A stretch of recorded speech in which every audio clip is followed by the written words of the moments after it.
Welcome to this Exposure Ninja digital marketing course all about conversion rate optimization.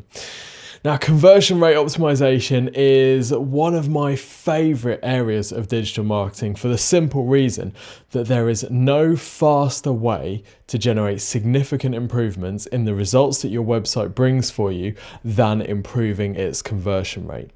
Here's why CRO, conversion rate optimization, is so important.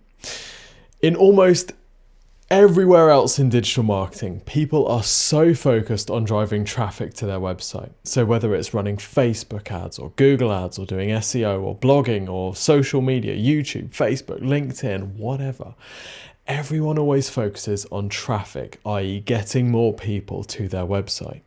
But what very few people ever focus on is what happens to that traffic when it hits your website. And that's usually the main area that's letting people down. In fact, many websites out there will have a 0.5 or even lower rate conversion rate. So 0.5% conversion rate means that you get 0.5 leads for every 100 visits. Or in other words, you need to get 200 visitors on your site to get one lead or sale. This conversion rate optimization piece helps you to take that 0.5 and turn it into a number that makes a lot more sense for your business. For example, at Exposure Ninja, we regularly build sites that have a conversion rate of between 2% to 10%, sometimes even higher. So that means that that website might be getting 2 to 10 leads for every 100 visitors instead of half a lead for every 100 visitors. What this does to the numbers across your digital marketing is absolutely transformational. Let's imagine that you're paying £1 per click through your Google ad campaign, and you've got a website that converts at 1% conversion rate. That means you have to spend £100 or 100 clicks for £1 each to get each lead. That gives you a cost per lead of £100. Let's now say that you're able to make some changes to your conversion rate using the processes I'm going to show you today, and you can take that 1% and turn it into a 3%. Now you get 3 leads for every 100 visitors or £100 spent. That takes your cost per lead from £100 to £33.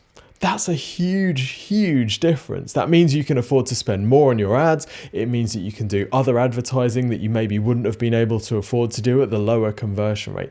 It really is transformational.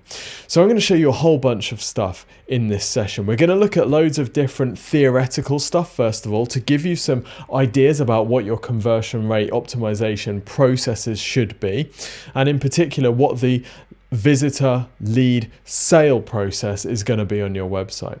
And then at the end, I'm going to show you some tools that you can be using to implement this stuff on your site. The precise implementation obviously is going to depend on the website platform that you're using, but throughout we're going to be sharing examples of websites that are doing a really good job of this. And then in that final video, I'm going to show you some tools that you can apply, whatever your website is, to start making a change to your conversion rate optimization. Really hope you enjoy this. Like I say, it's one of my favorite topics. And if you have any questions at all, don't forget you can hit us up. You can email the company, or you can drop a message in the Facebook group, and we'll be happy to help. Enjoy. Okay, so this video is all about conversion rate optimization. We're going to give a quick whistle-stop tour of some of the principles that we're going to be going through in the further videos. So this whole course is broken into 2 sections. The first section, and it's much larger of the 2 sections, is the theory behind this stuff. And the reason that we're talking a lot about the theory behind this stuff is that really the implementation is fairly simple. It's very quick and easy to put a button on a website or to get a form showing on a website, but unless you know what to write around that form and the psychological principles to use on the rest of the page in order to get someone to fill in that form, the form itself doesn't really mean anything. And that's one of the first lessons of conversion rate optimization. People get caught up thinking that it's all about changing the color of a button or putting a form here, and then they're disappointed when their websites don't get the results that they want. And the reason is, it's because it's not about just having a form there, it's about having a form that people actually want to fill in order to become a lead. So we're going to spend a good amount of time talking about the theory first, and then we're going to look at how to implement it, because once you know the principles behind it, everything else will make loads more sense. So the goal for this course is that you have a clear conversion and sales process that starts from your advert and finishes with a client or a sale, okay? So we're talking about the process from turning someone from being traffic into being a lead or a sale. Now, this is actually part of the Exposure Ninja Star marketing system. We're going to be looking at the process piece, which is right at the bottom here. And this is all about turning visitors into leads or sales. So many websites are just put up there and then they hope, the owner of the website hopes that it's going to turn into business, and they're really disappointed when it doesn't. The reason that it doesn't turn into business for them is because that website hasn't been built with these principles in mind. So the qualified customer closer is the process that we're going to be going through today, and there are 6 different elements within closer. So the first is credibility. This is about how your website demonstrates credibility to your customer. If your customer doesn't believe that what you do is good, they will not convert. And this is one of the most straightforward principles to help people understand, because in real life, offline, we know this to be true. We need to believe that someone is good before we're going to consider doing business with them. But on the internet, people make the mistake and think that just because you put a website up, that people are therefore just going to somehow magically convert, and you don't really need to do anything else with them. Well, I'm going to show you some different examples of how to exhibit credibility on a website. And we're going to look at some websites that perform particularly well because of their use of credibility. In the video after that, we'll go through lure and how to use lure in order to attract people and make them want to become a lead or sale. This is particularly important for lead generation businesses, so service companies that sell a service, rather than e-commerce businesses where the lure is obviously buying the product that you're selling. So it's pretty straightforward for e-commerce businesses, but for a lot of service companies, they just don't consider this at all. And the lure is basically the thing that you're giving people to entice them to become a lead. And I'm going to show you how actually you don't need to give them anything extra. This is about starting them on the sales journey and getting them to move through your sales process actually faster than they would be otherwise. That's a key topic for service businesses. We're then going to look at objection handling and how to handle objections on your website. So we're all familiar with objection handling during the sales process. And we know that, for example, when you tell someone the price of something and they say, oh, that sounds a bit expensive, then you might have rehearsed a way to kind of come up with, an answer which overcomes that objection. But what we don't do is think about objections on our websites. Now, the objections that people come up with when they're browsing your website aren't necessarily against buying from you. They might be against getting in contact with you. They might be, if you're selling a product through an e-commerce store, they might be about buying from you. But quite often the objection is actually caused by uncertainty and fear rather than a clear, a financial objection or a typical objection that you might get during the sales process. In the video after that, we're going to look at how to demonstrate social proof. The key with social proof is we never want a website visitor to feel like they are the first person making that decision to buy from you. We want them to land on your website and think, lots of people have been in the situation I'm now in. Lots of people have made this same decision, which I'm contemplating, and they're happy with that decision. That's the process that we want people to go through. And this can happen instantaneously. It doesn't have to be conscious like I've just described. This is a decision that we're making very, very quickly. We're then going to look at ease and how we can make what I call a slippery slide process for your website visitors. Now, if you imagine most websites, if you want to become a lead or sale, firstly, you've got to hunt around to find the thing that you need to do. Then you've got to take a big risk. You don't know exactly what's going to happen when you get in contact with them. And then they might have unnecessary form fields. They put blockages in the way from you. We call them conversion blockers. And ease of use is all about removing as many of these conversion blockers as possible so that when someone lands on your website, they're kind of sliding down this slippery slide into becoming a customer with you. And then finally, we're going to look at how to deliver a result through your conversion process. So how to actually this is all about how you position your lure.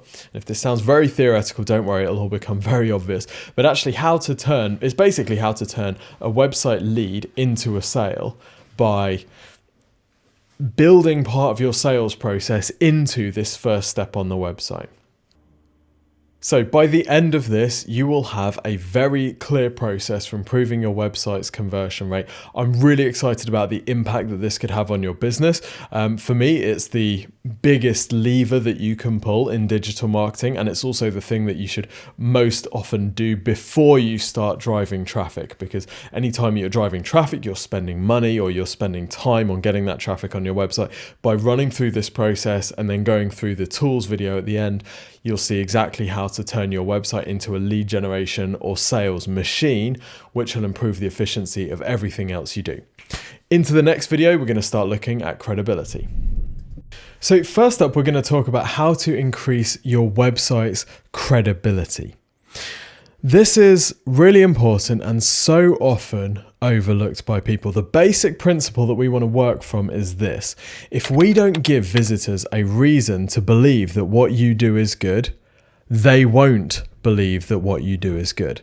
Let's say that again. If we don't give visitors a reason to believe that what you do is good, they won't believe what you do is good. And actually, if we don't give them a reason, they can't believe that what you do is good. You see, because although your business is very familiar and you know how good you are at what you do, to the average Joe public, they land on your website and they just see another website for another one of these businesses. And it's about how do we communicate that credibility that tells them actually you're really good at what you do. In a seminar, when I'm feeling particularly cruel, what I'll do is when we're analyzing someone's website in front of the room, I'll get it up on the screen and I'll ask someone, I'll pick on someone else and say, right, you, how do you know how good this person is? And they'll look kind of squirmish and they'll look around and then they'll make up something like, oh, you know, I like the logo, something like that, right? Total garbage. And the embarrassing truth is that whilst that person might be really good at what they do, their website is just doing a dreadful job of selling them. So what we're going to look at today is a few different ways of demonstrating credibility that you can use on your website. So the first way of demonstrating credibility is the before and after.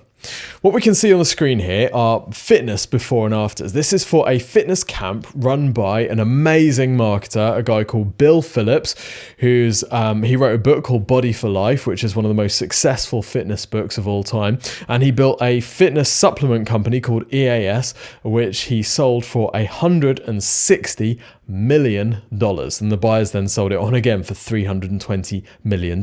So this guy knows what he's doing. This isn't just some ordinary fitness camp with a souped up personal trainer. Bill Phillips knows his stuff. And throughout his career, he's used before and afters. Now, if you're looking at this thinking, yeah, but we don't sell fitness stuff, so before and afters wouldn't really work for us, hear me out. Because just because in a fitness context, you're using the before and after picture, in your business, your before and after might be a testimonial. It might be a case study. It might be like a webinar or a video that tells people, we took this business from this situation and we helped them to do this, right? So it doesn't have to be a picture, although there is loads that we can learn through these pictures. Really, what we're trying to do with the before and after is we want the before situation to resonate with our target audience. We want them to feel this is where I'm at now. Okay, so the picture on the left, the fat dude, that is me now. The picture on the right, the shredded guy, that is where I want to be. So we want the before to resonate with where they are now, the after to resonate with where they want to be, their goal, their desired outcome. So whatever format your before and afters take, that's the rule to bear in mind. Now we're going to read through one of these before and afters because actually there's a lot of really clever stuff going on here. So let's look at the first one. At age 50, so why have we said at age 50? Why does that matter? Well, it matters because some people are going to be in their 50s thinking, yeah, but it's too old, it's too late for me. I can't really get in the best shape of my life or whatever. Okay, so we've immediately knocked that one out. Tim Halloran, a fireman in California. Now, why does it matter that he's a fireman in California? Well, to the results of the fitness camp, it matters no jot at all. It has no bearing on the quality of this camp at all. But actually, it does matter to this testimonial because to say that he's a fireman means that he's a regular person. He's not some kind of guru. He's a fireman. He's a regular Joe. What about California? Why does it matter that he's in California? Well, again, to the results of the thing, it doesn't matter at all. But this is what we call a meaningful specific. We're being meaningful and specific about particular details which actually might not feel like they're relevant, but they have the effect of building credibility and building believability. So Tim is in the best shape of his life. In the 12 weeks following camp, he went from 21 to 9% body fat whilst dropping 30 pounds on the scale. So we've been very specific about the results that he's had. 21% body fat. Not he's lost loads of body fat. We've said 21 to 9%. Whilst dropping 30 pounds on the scale. Now we could have said 30.301. That might have been more believable, but hey, they're doing all right. Tim credits the simple yet effective 25-minute workouts taught at camp, the balanced nutrition, and the online peer support community as a huge part of his success. So they're just kind of closing the loop there, just in case you didn't figure out that the reason he's got these results is because he went to the camp. They're just making it very obvious there. Okay, and interestingly, you can see a picture with a guy at the top, picture with a girl underneath. We're showing that this works for everyone. Different ages, different genders. That's the impression that we want to give. And as you scroll down, you see more and more and more, all following the same principle. So meaningful specifics, being very detailed. You can see they're all smiling in the after photo. The implication is that they're happy. That one at the top of the page there, Mike, he even proposed to his long-term girlfriend and they'll be getting married next year. What's the subtle implication? If you're single, you come to this, hey, who knows? You know, it's all about building the story about these people, isn't it? Really, really powerful. So those are before and after pictures. Obviously, you can use before and after stories, you can use testimonials, but the important thing is that your target audience, they resonate with the before as where they are now, and they resonate with the after as where they want to be. That is the big takeaway from all of this. Okay, let's look at another form of credibility building. You can see on the screen here 2 websites. Let's say that the one on the left is website A and the one on the right is website B. So you don't need to read the sites. You don't need to look any further than skin deep, to be honest. First impressions are fine. I'm going to ask you a few questions about each of these sites. Now, bear in mind that both businesses sell pretty much the same thing. It's basically surveys, and they carry them out for marketing agencies. So very similar product offering. In fact, very, very similar product offering. So based on the 2 websites that you can see there, which would you say probably has a better product? Now, when I ask a room full of people, they will say website B, the one on the right. It looks like a more expensive site. They probably invested more in their product. It looks like it'll be slicker, probably have a better user interface.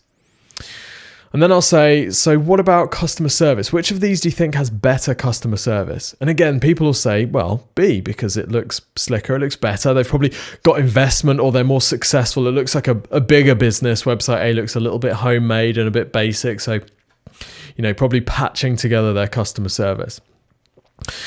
So I'll ask, okay, which one do you think has happier employees? And again, it'll be website B, because website B, you know, it looks like they've probably got a fancy office. They've probably got all sorts of perks and, you know, that type of thing. Looks like a much more established company. Website A, maybe, you know, very small business. They probably don't have an HR person, probably don't pay very well, that type of thing. And it doesn't really matter what question I ask about the business. The result is that website B is always stronger. The business is always stronger, the product's better. Now, the punchline here is that both of these websites are for the same company.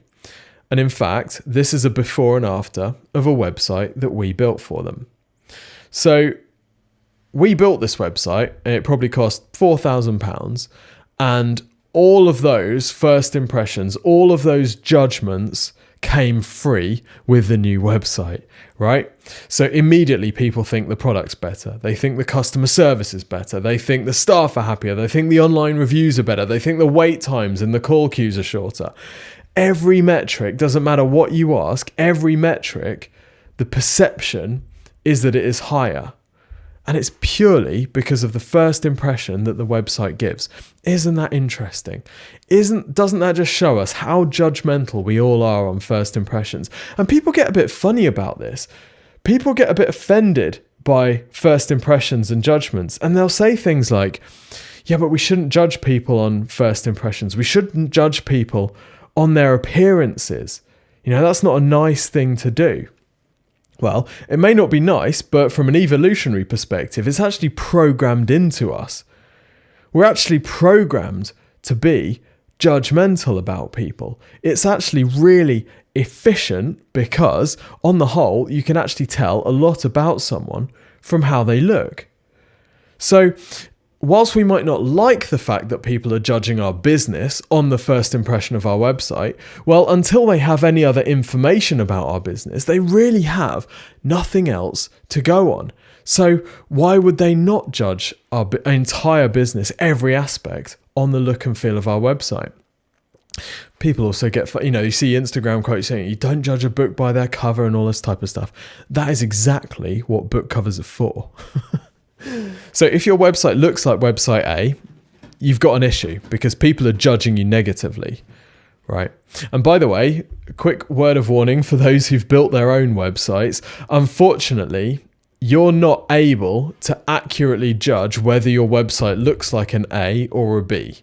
Unfortunately, that's just the way it is. If you've built your own site, you're too close to it to be able to judge whether it's going to be having a positive impact on first impressions or a negative impact on first impressions. So what I would do instead is contact Exposure Ninja for a free website and marketing review, which you can get from our website, or go to a website like usertesting.com or something like that so that you can get an impartial perspective on how good your website is. Okay, next form of credibility.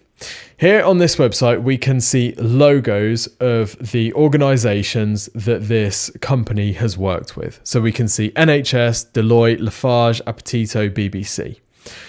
When we started working with, and by the way, this is a website that we've built for them. When we started working with them, we noticed on their About Us page that they'd worked with these great companies.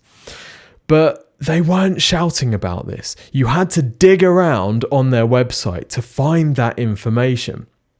And we thought, this doesn't make any sense. People shouldn't have to dig around to find that information. That information should be front and center, because think about it, there's loads of credibility for knowing that you've chosen the same company that the BBC chooses, right? They could choose anyone, but they made the same choice that you're making. That gives your business so much credibility. So as well as using the logos there, we also mention the companies in this above the fold section there. We say for over 11 years now, we've been helping the likes of Deloitte, BBC, NHS and the Professional Cricketers Association, blah, blah, blah. So we're using those companies again, we're referencing them. And then further down on the page, we even have testimonials as well. And the testimonials not only include the company name, but the job role of the person that gave the testimonial. So why? Well, because firstly, meaningful specifics. We're being very specific about the job role that person has, but also think about the before and after. If I'm an events director looking for an AV company, I can see here that another events director has said this was a great choice. Well, that's the before and after, isn't it? I'm resonating with the before situation. That events director said quite simply, the best AV company I've ever dealt with. Well, that's the after that I'm looking for. That's the result that I really want. So that's going to be really powerful to me as a potential buyer.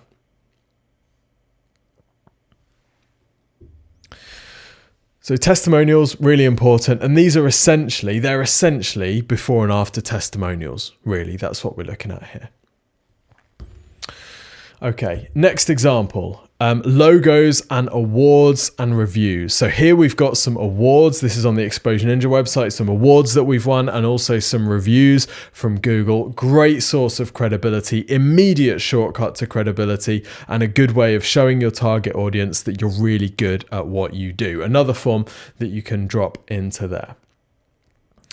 Next, we're going to talk about the use of case studies. Now, most businesses have some form of case study, obviously particularly relevant for service businesses, but a lot of businesses will have some form of case study. And how they usually use case studies is they will put them on a case studies page on their website. And that's great. You want to do that, absolutely. But The downside with doing that is that not everybody visits the case study page on the website. In fact, it tends to be one of the least visited pages on the site. So what we do when we're building a website is, as well as putting the case studies on the case study page, we'll actually put case studies on the service pages as well. So here you can see on the service page, we've shown some case studies. We've got the logos of the businesses as well. And these are case studies about this specific service that they offer. So, two things here. Firstly, people can read a case study if they want to find out more about the service. But secondly, they don't even need to. We know that people aren't necessarily going to click through and read the full case study, but they don't need to for us to get the benefit of that credibility. Because just by seeing the logo and knowing that that business has worked with us on this particular thing gives us that credibility, doesn't it?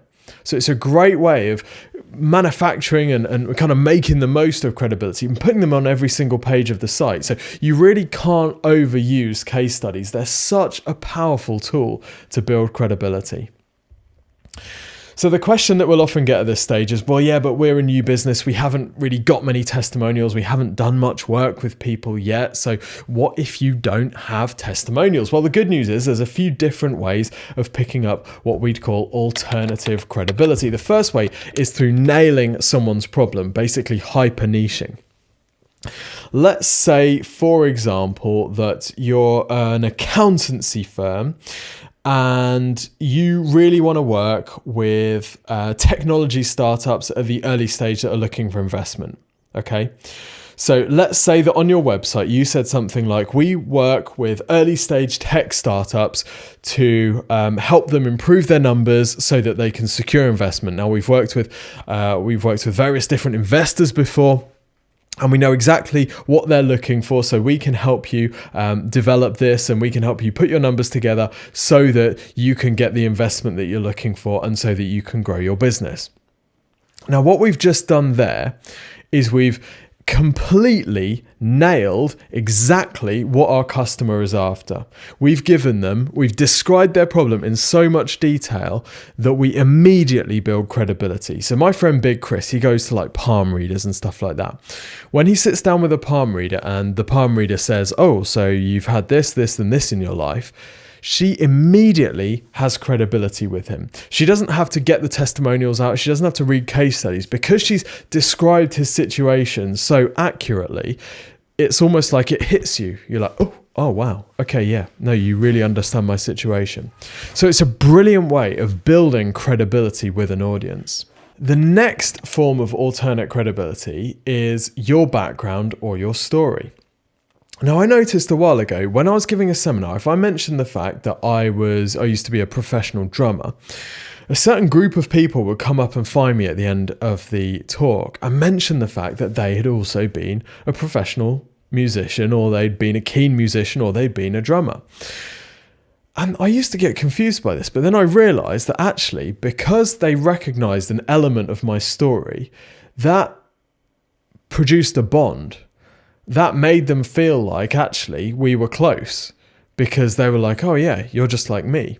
And it goes back to this thing about the before and after, doesn't it? You have to resonate with the target audience. And by telling them my story, I'd resonated with them. So your story can actually be a really useful marketing tool for you if you can find a way to tell it in a compelling form. Obviously not, I started when I went to school and I did this, I did this. But there might be elements of your story that you want to bring out in your marketing in order to resonate with people.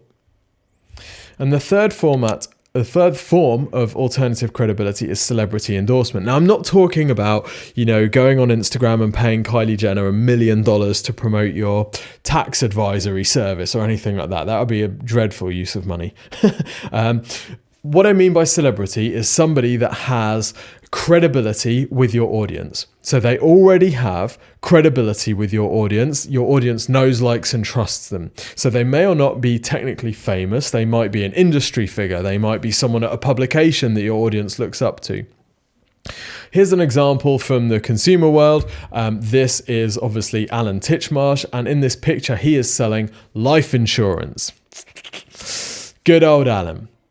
So why are the life insurance company using Alan Titchmarsh? Well, because he has credibility with their audience. Their audience grew up, watching Gardener's World and all that type of stuff.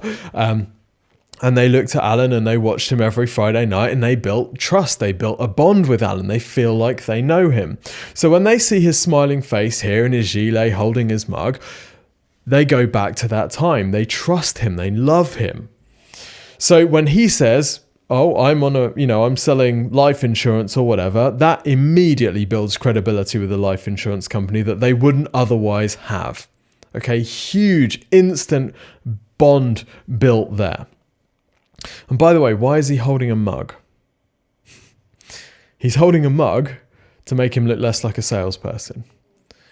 Right? In the ads, he was actually walking around the garden. Well, what does a garden have to do with life insurance? Absolutely nothing, but that's the environment that they're used to Alan Titchmarsh in. If he was wearing a suit, that would be weird. The illusion would be broken. He has to be smiling, he has to be wearing the gilet, he has to be looking like he's just been out in the garden. Not too shabby, but just, shabby enough that he looks like he's been in the garden. That's really important for this to work. So the exercise for you here is, what form of credibility can you show on every single page of your website, but particularly around your call to action. So the call to action is the thing that you're asking people to do. And the important principle here is, when you're asking someone to trust you, you want to give them a reason to trust you. You want to give them a reason to believe that what you're doing is good. So the different formats of credibility that we looked at: testimonials, great form of credibility, before and after pictures. We've got statistics that you can use from case studies, logos of companies that you've worked with. You could nail your audience's problem very specifically in the wording of your call to action to make them feel like you really understand them. You could have celebrity endorsement as well. So have a think, have a look inside your business, have a look inside the work that you've done, and figure out what are your credibility assets that you can use on your website. So make a note of them, because we're going to be using them later on when we start implementing this stuff. But for now, keep a note of them, have a think, and in the next video, we're going to be looking at how to lure people in so that they actually want to become a lead or sale for your business. In this section, I'm make people want to become a lead for your business. Yes, do not adjust your screens. We said they're going to want to become a lead for your business. If that sounds unbelievable, trust me, you're going to love this. If you're an e-commerce business, obviously you're not looking to generate leads, so you're going to use exactly the same process that we're going to run through here, but instead of making someone a lead, you're going to sign them up for your email list or for your newsletter, or to submit their contact details to you. So this is about how we incentivize someone to take action on your site, so that you're not having to kind of persuade them to do it, but actually they really, really want to do it.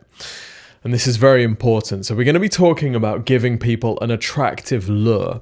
And anytime we want someone to act, we need to use an attractive lure. This is a fundamental human principle, and it's even more important on a website. You see, most websites, particularly if it's a service company, so they're looking to generate leads, when you ask them, so what do you want people to do on your website? They'll say something like, oh, well, if they want to work with us, they should contact us. Or, people can make an inquiry from our contact page or something like that. And if you think about how attractive that lure actually is, great. So I can inquire with your business. Amazing. Let me just run through burning building to become an inquiry for your business. Let me just sleep on a bed of nails so that I can inquire with your sales team. There's absolutely no incentive to do that at all. So the fundamental mistake that most businesses make with their websites, and why their websites aren't converting very much, is because they're not incentivizing people to become a lead. People simply aren't becoming a lead. It makes it too easy to ignore. So we're going to have a look at a few different websites, and I'm going to talk through how to improve the conversion rate of these websites by offering more of a lure. So the first example is this one here. So this is a solicitor's firm. Legal firms are so well placed to do really well with this stuff, because all of their competitors, pretty much without exception, are absolutely horrible at this. So here's the approach. This is actually better than average for a solicitor's firm, but Over on the right hand side there, you can see a little box that says, how can we help? Make an inquiry now. They've done something really well on this page, which is they've actually put the inquiry form above the fold. So it's it's at the top of the page, so you don't have to scroll down, you don't have to dig to find it. So that's really good. But what they haven't done is there's no lure there at all. How can we help? Make an inquiry now. The question that you want to ask is, why would I bother? Okay, why would I bother? There is absolutely no reason. The only thing that's going to happen is someone's going to contact you to try and sell you some stuff. That's it. There's no incentive. There's no benefit for you whatsoever. You're much safer to ignore this, and that's why most people do. So a site like this, even just from having that form towards the top of the page, we might expect a conversion rate of between 2 and 3% just from the positioning alone. So even if there's no lure, just from the positioning, you might be getting a 2 to 3% conversion rate. Here's another example. This is a this is a horrific example, and this is for a construction site, and you can see at the bottom there, we've got request a quote for your basement conversion in London, and it says there, speak to us on, and then it's got a phone number to receive a free no obligation quote. You can also send us a message using our contact form. So something like that, they've actually got the makings of a good lure there. They've got request a quote, but because they've stuck it right at the bottom of the page, because you have to then go and hunt for the contact form, they haven't actually shown it on the page. A site like this would typically convert between 0 and 1%. So they've done a reasonable, well, I'm not going to say they've done a reasonable job of the lure. They've done a poor job of the lure. They've attempted a lure, but because the positioning is all over the place, the conversion rate is low. Here's what happens when you get both things right. So good lure and nice positioning.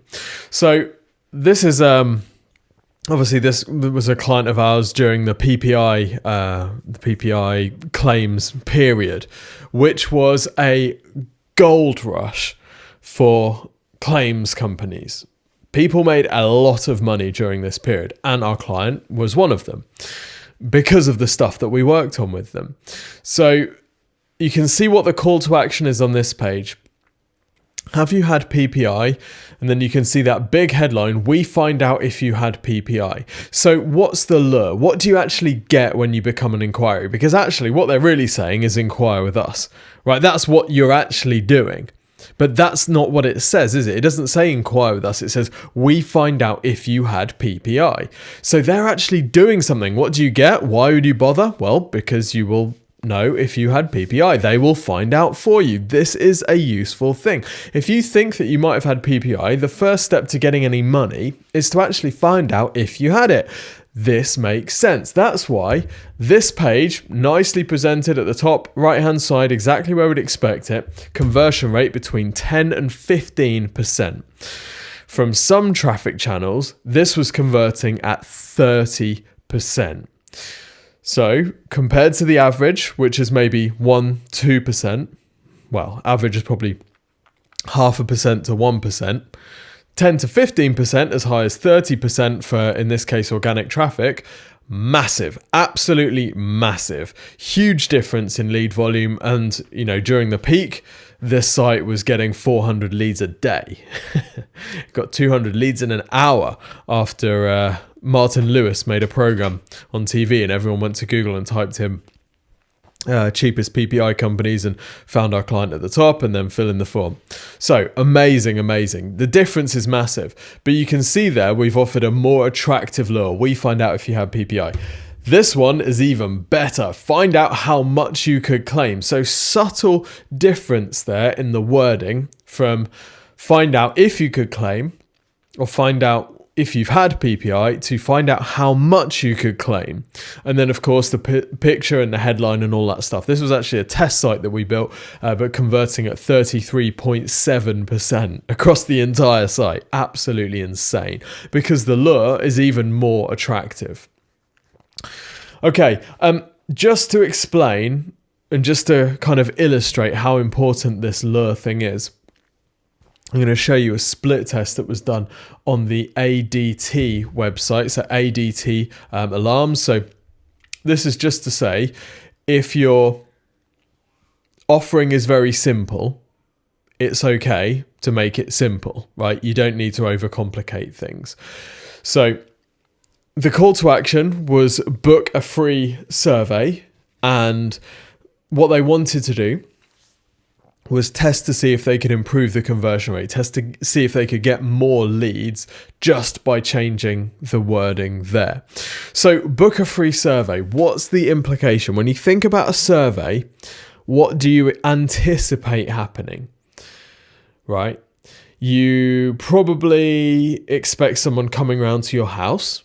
Probably that person is going to be a salesperson. So there's a bit of risk there.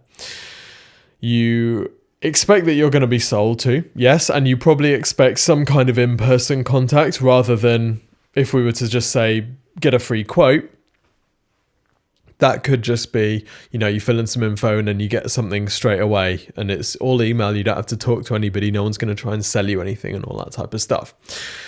So what they did is they tested book a free survey against get a free quote. Those were the two options. So the only difference was the wording. Now, which do you think won?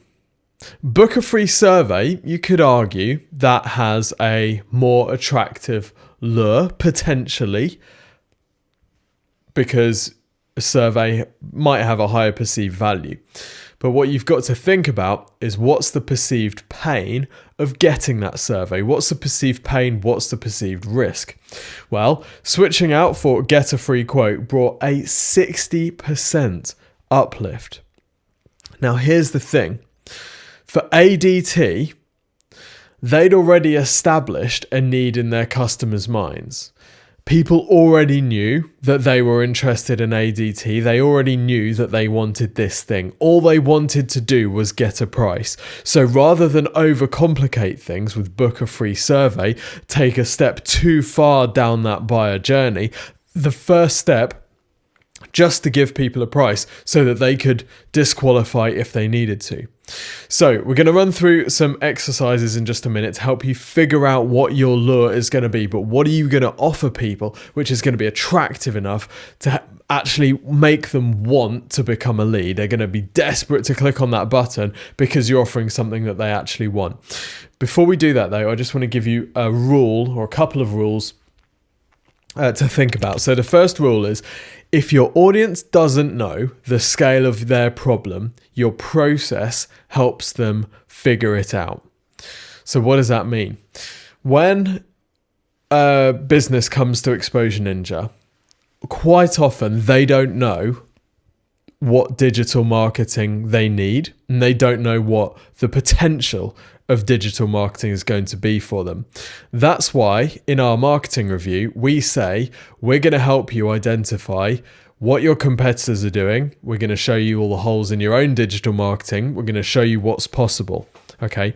So the thing that we're offering, the conversion process, the lure, if you like, is going to help them figure out the scale of their problem. Let's say, for example, you're a cosmetic surgery clinic.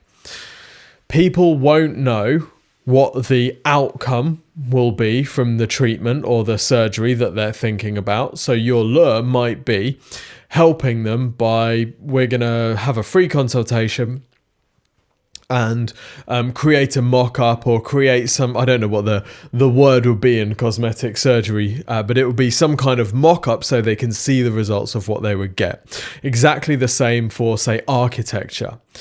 Right? Get in contact today for a free consultation and an initial whatever that shows them a bit, it shows them the scale of what they're going to get. Okay. We've got a client, for example, that sells exhibition stands, and what they've done and what we've done on we rebuilt their website and we changed their call to action. We changed the lure from being get a quote or inquire to get in contact now for free, no obligation consultation about your stand and a free 3D visual mock-up of your exhibition stand. So this is a much more attractive lure because if you're thinking of getting an exhibition stand, well, now they're going to actually give you a mock-up so you can see what it would look like. They're going to help you understand the scale of your problem and get you to the next step. Does that make sense? So if your audience is completely lost, the lure that you give them gets them to a stage where they understand what their problem looks like and they can visualize some sort of future. Now, some of you might have an audience that actually does know the scale of their problem, in which case the conversion process that you take them through is going to give them a roadmap to get this thing sorted. Okay, so what would that look like? Well, we've got a client that helps businesses get funding, for example. So a business knows they need funding. What they don't know is how they would actually do it. So what their call to action is request a free consultation and we'll talk through the different funding options available and put together a plan for the successful funding of your business. That is an attractive lure because that's going to take someone closer to their goal. Okay, so think about how you can give people a roadmap. And to an extent, our marketing review does that for people that already know what they want. So if someone comes to us and says, we need a company to manage our pay-per-click campaign, we know how much we're spending, we know what our cost per acquisition is, but we want to reduce this, what we'll do is we'll do an analysis of their current campaign and we'll say, okay, these are the things that we'd like to work on in order to get you to that goal. So we give them a roadmap to show that we're good at what we do and we can see how we're going to get them to that goal. So it's really important that your lure, the thing that you're offering people, actually gives them some kind of visible, tangible next step picture. The way I like to think of it is a bit like a train line. So you've got little Shinobi on the left hand side there. He's all scared. He doesn't really understand the size of his problem. This is your website visitor. They don't understand the size of their problem, or if they understand the size of their problem, they don't know how to get to the next step. They don't know how to get to their goal. And then on the right is the desired outcome. This is where they want to be. They want that amazing exhibition stand that grows their business. They want the funding for their company. They want the amazing digital marketing campaign that grows their leads and sales so they can get more staff and they can continue to expand. They want the look that the cosmetic surgeon is going to give them, whatever it might be. They want your e-commerce products. What they don't know is the next step that they need to take. So if we imagine it like a journey, the thing that we're offering on the website is the thing to get them to that next step. That's why on a lot of e-commerce sites you'll see a buyer's guide being offered as a free download. If people don't know what they should be buying, well, here's a guide that will help you. Or if you do know what you're going to be buying, here's a 10% discount off your first order, or here's free postage on your first order if you sign up for the email list. So it's about giving them a lure that makes them say, right, I actually really want this. I'm going to sign up. It's not, hey, subscribe to our newsletter or inquire, because there's just zero perceived value there. I don't feel like it's moving me to the next step on my journey. It might be moving me to the next step on your journey, but not on my journey. It's a meaningless step for me. There's no perceived value of getting to that place. I don't want your newsletter. It's worthless. The perception is worthless. So the exercise is, what's the clear and attractive next step that you offer your audience? Okay, so what's the thing that you're going to be offering your audience on your website so that they actually want to become a lead? So this might be some kind of free initial consultation. If it is, what's the tangible outcome that they're going to get? What's the meaningful thing to them? It's not just, hey, request a free consultation, because there's no perceived value there either. It has to be, request a free consultation and we will help you X. We will help you put together a plan for your weight loss journey. We will help you figure out how to save costs on your IT, or we'll show you how much you could be saving on your IT. What is that next thing that they take away with them? How can you get them to the next station on their railway journey? So once you've done that, the next question to ask is, how does this move them closer to their goals? And we want to be really, really specific. If you can't describe how your lure, how your call to action actually moves people closer to their goals, it's not compelling enough. It's not an attractive enough lure. It has to be. And one of the things that people worry about here is they worry about giving too much away. So they might say something like, yeah, but it costs us X amount of money to build the free 3D stand visual for people, or it costs us X amount of money to do those free consultations. We don't want to do that until we know someone's a client. So then we'll say, okay, so talk us through your sales process. And they'll say, okay, so someone comes in and they inquire, we have a talk with them for 30 minutes on the phone to find out if they're, and we're like, right, great, that 30-minute call, that is the free consultation. We're not talking about adding additional steps into your sales process here. We're talking about reframing the steps that you already have so that we're being very clear about what the perceived value is for people. The exhibition stand company, they were already doing the free 3D visuals. They just weren't selling it on the website. And by selling it, I don't mean actually charging for it. I mean, they weren't positioning their inquiry as here's what you get. So you had to just make an inquiry and then, oh, you got this free 3D visual, which is great and amazing. And that's really great. But they weren't advertising that that was a benefit of the consultation. So they weren't getting as many leads as they could. So you want to think about, how does this move your audience closer to their goals? And if it doesn't move them closer to their goals, it's not a good call. It's not a good enough call to action yet. We need something that is more compelling. So that is your homework for this video. In the next video, we're going to be talking about how to handle people's objections. Now, not how to handle their objections to doing business with you, but how to handle their objections for requesting this thing. If that sounds crazy, look forward to seeing you in the next video. Let's talk about objection handling on your website. Now, most people are familiar with objection handling in the sales process, i.e., somebody becomes a lead for your business, you start talking to them, and then they say, oh no, it's too expensive. Or someone's trying to buy a product from your store, and then they message in the live chat and say, oh, delivery takes too long, or something like that. And that's what we consider to be an objection. And of course, they are objections, and they're objections that are handled during the sales process. Some of those objections will be about the particular product or service. Some of them will be about your business. Some of them will be about the situation that the person's in. But there is another type of objection, and that's the one that we're going to be handling right now. And that is this first step, inertia to act. When someone lands on your website for the very first time, unless they have a certain number of questions answered, they're not even going to attempt to contact you, become an inquiry, buy a first purchase, sign up for the newsletter, or anything like that. Unless all of the red flags that they have, that we all have when we land on a page, are answered, we're not going to do any of those things.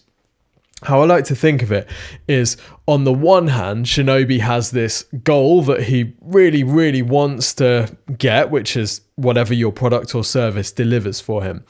And then on the other hand, he's got this fear, doubt, and uncertainty, which is kind of weighing him down and preventing him from making that decision. It's the same for all of us, right? And whether it's a fear, whether it's a doubt, or whether it's an uncertainty will depend on what you're selling. Now, if this feels a bit conceptual, let me show you an example. So we've just looked at this website in the previous example, in the previous video, but this is a construction company, and what they're offering here is a free quote for their architectural, their building services. You would not know that from this page. Okay, now request a free quote, as we said before, is a reasonable lure. That's something that people will need to do in order to move along the buyer journey. It would be better if it said request a free quote and we'll, design you a mock-up of what your new extension or your new build would look like. That would be better, and it would work better for them as well, because once people saw it, they'd be more inclined to go ahead with the project. But this, at the moment, how this is presented is a washout, because you think about all the uncertainty that you have in your head when you see this. Request a free quote. So let's just think about the objections people might have to doing this. I've got no idea if you serve me. I can see that you're based in central London and Ealing, but I'm based somewhere else. I've got no idea if you actually work with me. So why is that an objection? Because if I get in contact with you and then someone contacts me, then either I'm going to be really embarrassed when you don't work with me, or it's going to be a complete waste of my time and your time because we're not compatible in the first place. So that's the first objection, not answered at all. The second objection, I have no idea what's going to happen when I put my contact info in here. Is a salesperson going to call me? Is someone going to try and come around my house? Am I going to be invited into your office? I might not have time to do that. No idea whatsoever, without any description whatsoever of what's going to happen. Who puts their contact details, their personal contact details into a form? Well, it's only the most very gung-ho of people who are just going to stick in their details, or it's the people that already know they want to do business with you.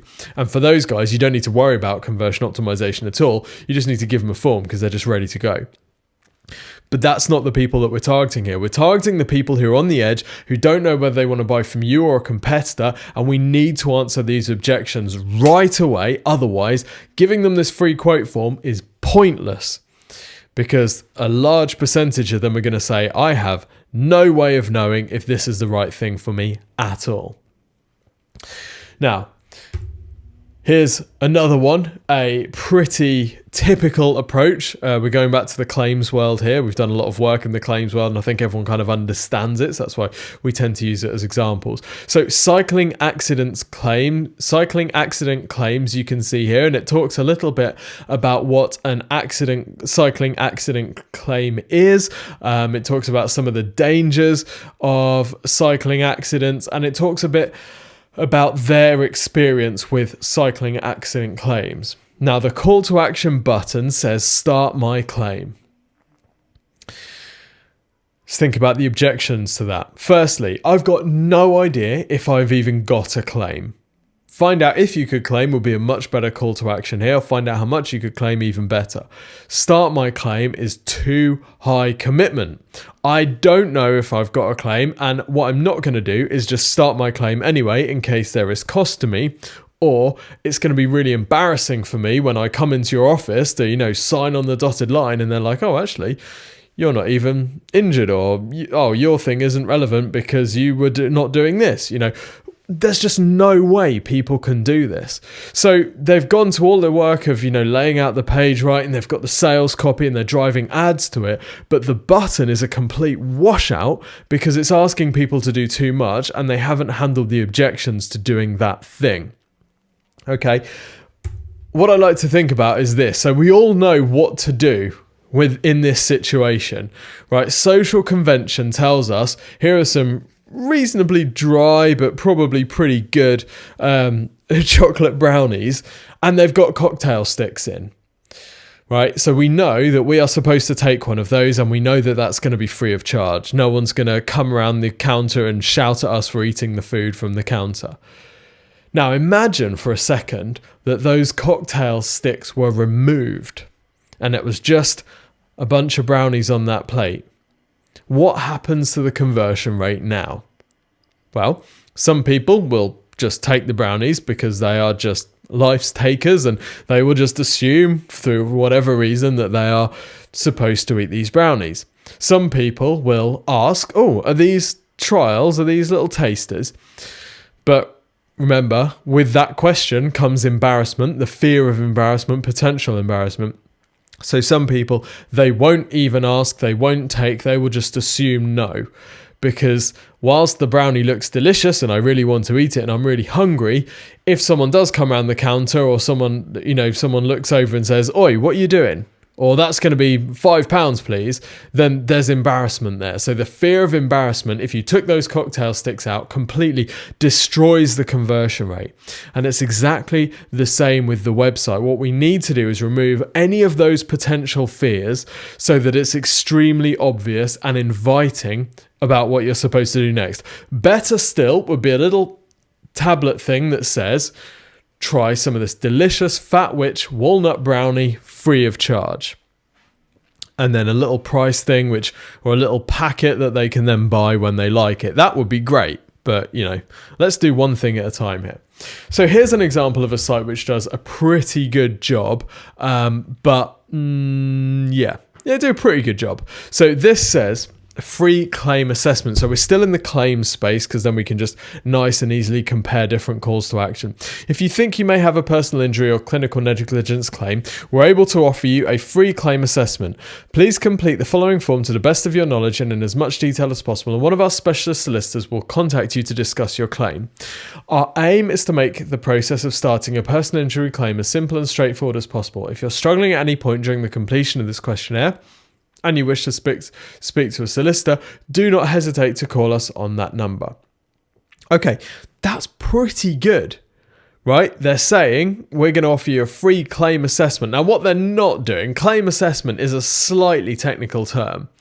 What they might do is we'll say we'll offer you a free claim assessment to help you establish, if you have a valid claim, your likelihood of winning the claim, and also some potential, how much could you claim? So they're actually explaining what the benefit, what the outcome from the free claim assessment is. But it's pretty good, right? They've answered the main objections there, which is, they've said if you think you may have a claim, so the main objection to this type of thing is going to be fear of embarrassment if I don't have a claim. Here's a really good one. 30-second claim test. Try our 30-second claim checker. Now look at the language there. Try our 30-second claim checker. It's a 30-second claim test, which there's no perceived embarrassment there, is there? It's try it. I mean, you couldn't have a lower commitment call to action. If you're not sure whether you have a potential claim, or if you'd like to find out how much compensation you might receive, simply fill in the form below for a free claim assessment. That is perfect. It tells you what you're going to get, i.e., do you have a claim? And it also says how much compensation you might receive. Even better, look at the little logo at the top of that form. You see the first step is injury details. Now, that's really important. What they don't do is ask for your personal information immediately. Because if they said, what's your mobile number? Step 2, what's your email address? Step 3, what's your name? All it feels like is I'm just having my lead details captured. But by asking about the injury, about the claim, it feels like I'm going through a diagnosis process. Step 2 is your details. So at that stage, they ask for your name, email, phone number. But you're already invested in the process. You've already put your information in. So that feels less burdensome. And it also makes sense because then they can say, great, thank you for filling out your injury details so that we can send your claim assessment to the right information, to the right place. Tell us where to send it. And then step 3 is the results. Now, a little clue here. The results aren't actually, it's not live results in a box, right? It's not going to show you on the page, yes, you've got a claim, because there's no way they can calculate that. So there has to be human intervention there. But what that results page will say is, great, thank you so much. We'll get someone will be in contact from the claims team to talk through your claim and to give you your results. So by saying that, we're then making it okay for the follow-up call to happen. So if you're a service company, think about how you can present this and how you can remove any potential objections somebody might have to running through your call to action. The other thing to notice here is on this page, they're not selling you their solicitor's firm. They're not talking about how great they are. All they're doing is getting you to do the test. We'll come back to that in a minute because it's really important. Next thing, this one here. Contact us now to arrange a free kitchen design and no obligation quote. Seen something you like, would like more information on our services, or would like to arrange a free kitchen design and no obligation quote, simply get in touch by sending us a quick message and we'll get right back to you. If you'd like to arrange a free home survey, please don't forget to include your home address. Okay, that is perfect. That is the cocktail stick in the brownie in your face with a sign that says, please take one. It's so plain English. It's so common sense. It removes all of the possible fears. So my fear might be, I really want this particular style. I don't know if you're actually going to do it. My fear will be, I don't know what happens. My fear will be, I don't want someone coming around to my home. Well, they've said, great. Well, you don't have to. If you would like to arrange a free home survey, please don't forget to include your address. But they're not forcing you to give them their address, to give them your address. It's perfect. That wording is really important. It might be the most important wording on the website, because that is the point where the rubber really meets the road. That person is sat on their phone or in front of their computer. They're just about to decide whether to inquire with your company. And they've got these things that they need to get through in order to tip them over the edge and to become a lead or sale. So I'm going to run you through a quick exercise just to illustrate this, to help put you in the mindset of the customer first of all, before you actually start running through this for your business. So your boiler seems to be faulty. You need it fixed. You've got a newborn baby at home. It's the dead of winter. So you go onto your phone and you type in boiler repair. What are the questions, what are the objections that you would have to contacting the first boiler engineer that shows up on Google? Okay, so remember the scenario. You're at home, your boiler's broken, it's freezing cold, you've got a newborn in the house. This is a time critical thing.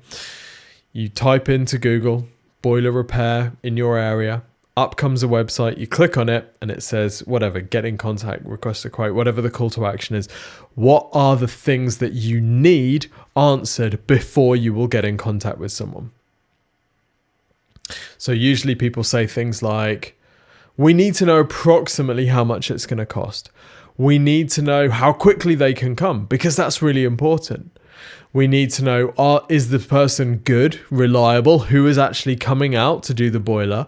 Are they qualified? Do they work with my type of boiler? Do they service my area? So these are all questions that you would want answered before you get in contact with someone. The mistake that people make is they think, well, if people have questions about the service, they'll just get in contact with us.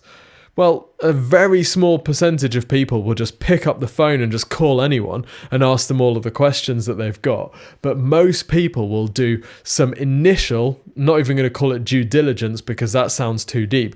They'll do some initial scouting to figure out if you're even in the right ballpark. And if they can't figure out if you're in the right ballpark for them, they'll go somewhere else where they're more assured that they are in the right ballpark. So think through that exercise. That'll get you into the mindset of your customer. And then you've got to think about here's the exercise for you. What are the top 3 fears that your potential customers might have about requesting your call to action? What are the top 3 fears they might have about requesting your call to action?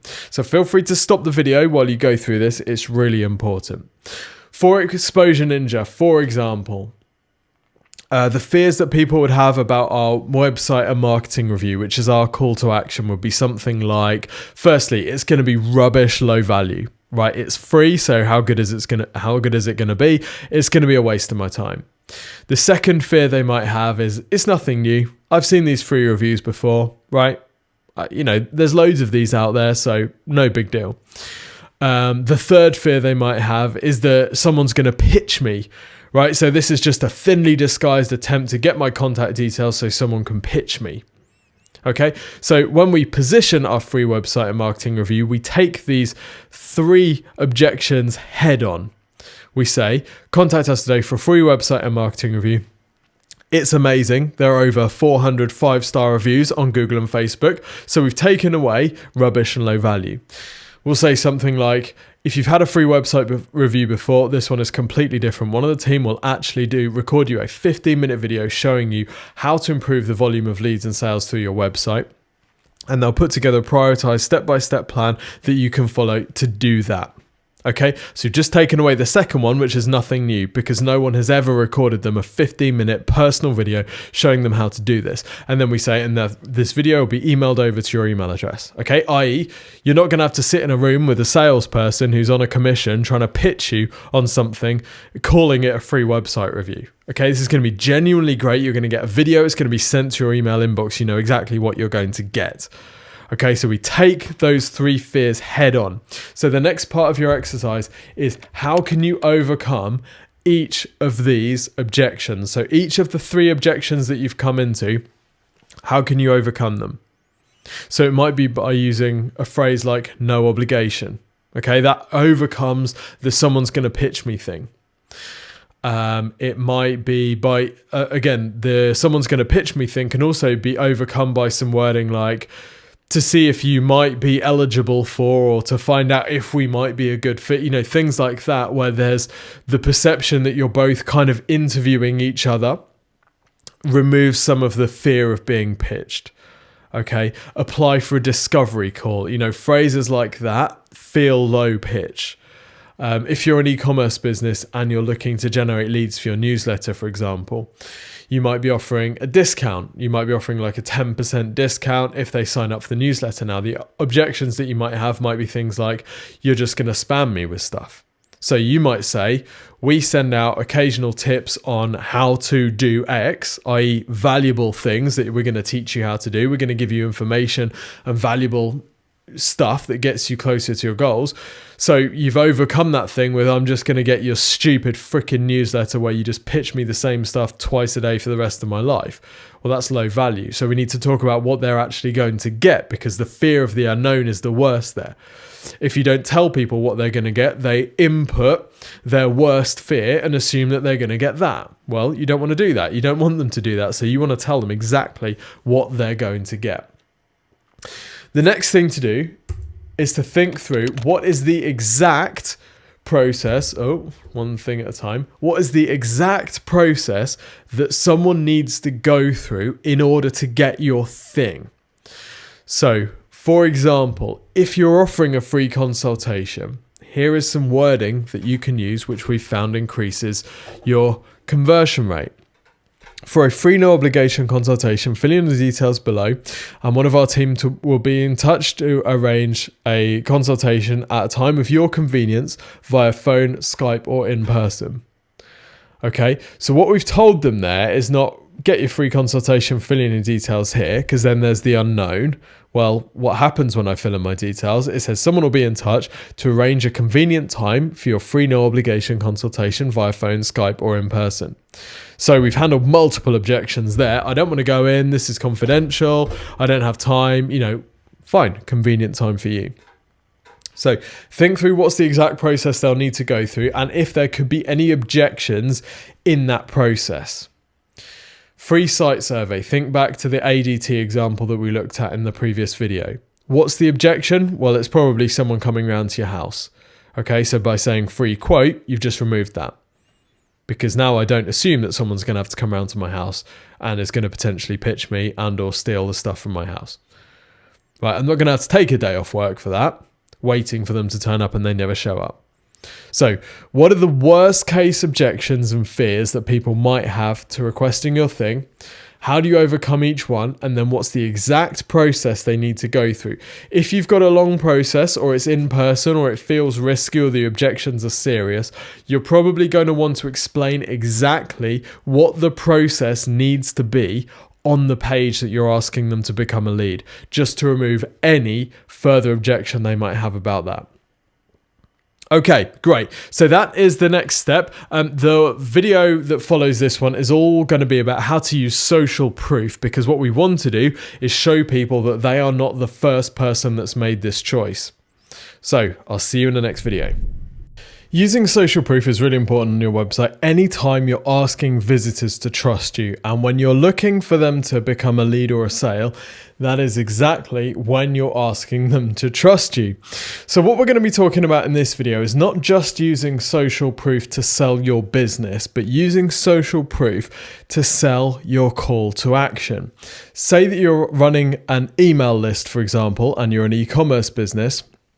When someone lands on your website and up pops the thing that says get 10% off if you subscribe to our email list, how compelling to see a little thing that says 42,000 other people get our tips on blah, blah, blah, blah, blah. Immediately there, I'm not the first person. No one wants to be the first idiot to make the mistake, right? No one wants to be the first person to do anything. As soon as I see that other people are doing this, it then feels a lot safer to me. So we're going to talk about how to use social proof and how to position it around your call to action in order to make people more likely to request the thing that you're doing. So I'm going to show you some examples. First up is the National Accident Helpline.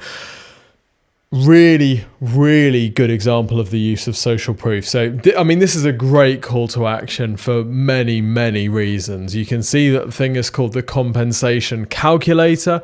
You can see, try our compensation calculator with 25 years of accident know-how will estimate the value of your personal injury claim. Great. Tells me exactly what I'm going to get. But the really key thing on this page is to look at those reviews on Trustpilot and where that has been positioned. Very few businesses use reviews above the fold, particularly in that header area. But National Accident Helpline appreciate that this is a fairly murky market, isn't it? This is the sort of market that people don't necessarily rave about. They're not, you don't get anyone getting National Accident Helpline tattoos. This isn't something that has tribes. This is something which is generally considered to be a bit slimy. So what they've done there is they've answered that objection by showing the social proof. And actually, if you scroll down the page, you'll see they use it again on the right-hand side there. You can see their trust score and all the reviews underneath the heading, in that sidebar underneath the related topics section. And then they've even got testimonials just under those as well. And the testimonials are very recent, so it, gives it even more, makes it even more compelling. So you're hit. Let's just go through that again. So you're hit with the credibility as soon as you land on the page, and then right next to where they're expecting you to click the button, the positioning there is no accident. Right next to where they're expecting you to click that button, they've got another demonstration of credibility. In fact, they've got two. Right? Everywhere you're asking for people to trust you, give them a reason to trust you. That's exactly what they're doing here. So we need to think about reviews. And volumes of reviews. 2 books on Amazon. Which do you buy? Right? Most people buy book 2. Okay. When I'm in a seminar, I'll ask who buys book 1, and nobody will put their hands up, and everyone will buy book 2. Why will you buy book 2? Because it's got more reviews. Not because the reviews are better, because actually average review rating is worse, but because there are more reviews. Okay, we want to see that other people have taken this action. We don't want to be one of the first. That is really important to us. Now, if you're a brand new business and you've only ever had 2 customers, then use the reviews that you've got. Use the testimonials that you've got. But the point here is that over time, we want to build volume. We want to get lots of people reviewing our business through sending them links to your Google Places, your Google My Business page, or Trustpilot, or Amazon, or your website if you're an e-commerce business. That's the point. So displaying of reviews, really important. As we said, the reviews can be about 2 things. They can be about your business, but actually what we're talking about today is not just making the reviews about your business, but making them about the thing that you're offering. Building social proof of your call to action. Have a look at the Exposure Ninja review page. So we've got some description of what's included up at the top. We've got some description of exactly what they're going to get. Then we've got information about the results. Then we've got some testimonials about the reviews itself. Okay, Exposure Ninja's free website review helped me move my website much higher in Google search. That's not a review for Exposure Ninja. That's a review for the review service, right? And we got loads of them. There's another one. There's another one. There's another one. There's another one. There's another one. You get the gist, right? So we're building the credibility of the call to action. That's all this page, everything on this page is not selling Exposure Ninja. It's not saying why we're great. It's saying why you need to get this free review. That's what this page is designed to do. And look at the amount of work we're going to, by the way, to sell people on why they should request this review. Just because it's free doesn't mean it's easy to get people to sign up for it. Okay, you've really got to explain and give them lots of credibility and reasons why they should do it. Okay, right, next thing is an exercise for you. So, how can you collect reviews for your call to action? This is the thing that we're going to talk about very briefly now. When you've requested your free website and marketing review from us at Exposure Ninja, in the email that we send your review over in, we will say at the end, if you found this review useful, please consider giving us a review on Google or Facebook or whatever review site we happen to be promoting at that particular time. Okay, so we're asking for a review of the lead capture piece, and you can do this for your business as well. So if you're let's say that you're a counselor or you're a counseling business and you've got counselors that help people with, particular issues, well, you might want to ask for a review of your initial consultation. Say to them, as they're leaving, by the way, other people who are thinking of getting a free consultation, what would you say to them? And they'll say something like, well, free consultation was really fantastic. It really helped me to talk through my issues and identify, that this was the right path for me to take, or something like that. That is a great testimonial to use on that page that you're advertising the thing, because you're telling people that other people have considered requesting this free consultation. Here's what they had to say about it. Really important, isn't it? You're removing so many objections by doing that. So it's a very powerful thing to do. So how can you collect reviews for your call to action? Your free lead magnet. Send out an NPS. You can use NPS from something like Delighted, right? Delighted.com. So if you run an email newsletter, you could get people to rate your email newsletter. How useful do you find this newsletter? Right? And get people to rate. And then you can share that aggregate rating on the places that you ask for your newsletter. Now, of course, this is going to make you up your game for the email newsletter. You'll want to make sure it's as good as possible because you know that people are going to be reviewing it. Great. It needs to be awesome. Every interaction with your business needs to be amazing. So once you've got those reviews for your call to action, how can you display them on the pages where you're asking people to request that thing? How can you give people a reason to trust you when you are asking them to trust you? So that is the 7th part of this exercise. Now, in the next video, we're going to be looking at making it very easy to request that thing. So stay tuned. Let's talk about website ease of use. So I'm going to give you some live website deconstructions later on in this course. But for now, we're going to be talking about the ease of use, specifically about the conversion goal, the call to action, the thing that we are offering people. The rule here is that your conversion goal should be the most visible element on the page. This is how most of us were taught to use websites, and particularly e-commerce websites. This is how we learned how to use them on Amazon. And what we notice about the Amazon product page layout is it's gone on to kind of set the trend for e-commerce product page layouts. We've got this box over on the right hand side on desktop, which is separated out with a little border, and it's got big buttons in different colors, so they stand out nicely. We've got some white space, and it's incredibly obvious when you land on this page what you are supposed to do. Many websites, of course, will put the call to action right at the bottom of the page, and they might say, inquire today if you're interested in working with, imagine if Amazon, instead of having that big fat box on the top right hand side of the page, they said, if you're interested in purchasing any of our books, please call us on, and then they put that call to action right at the bottom of the page. It'd be an absolute disaster, and we'd think, what's wrong with Amazon? And yet most businesses, this is exactly what we're doing on our website. So really, really bad idea. Put that big fat box top right hand side of the page. Make it obvious what people are supposed to do. So for example, here's a client site that we built a very long time ago, but this is the exact approach that we've taken with pretty much every website that we've ever built. That box on the right hand side, get a quick quote, fill in the form below. We'll be in touch as soon as possible. And then we've also got a phone number in the top of the page which they can click on, and then a phone number in the headline as well. Basically, we want to assume that our audience is a bit like Homer Simpson.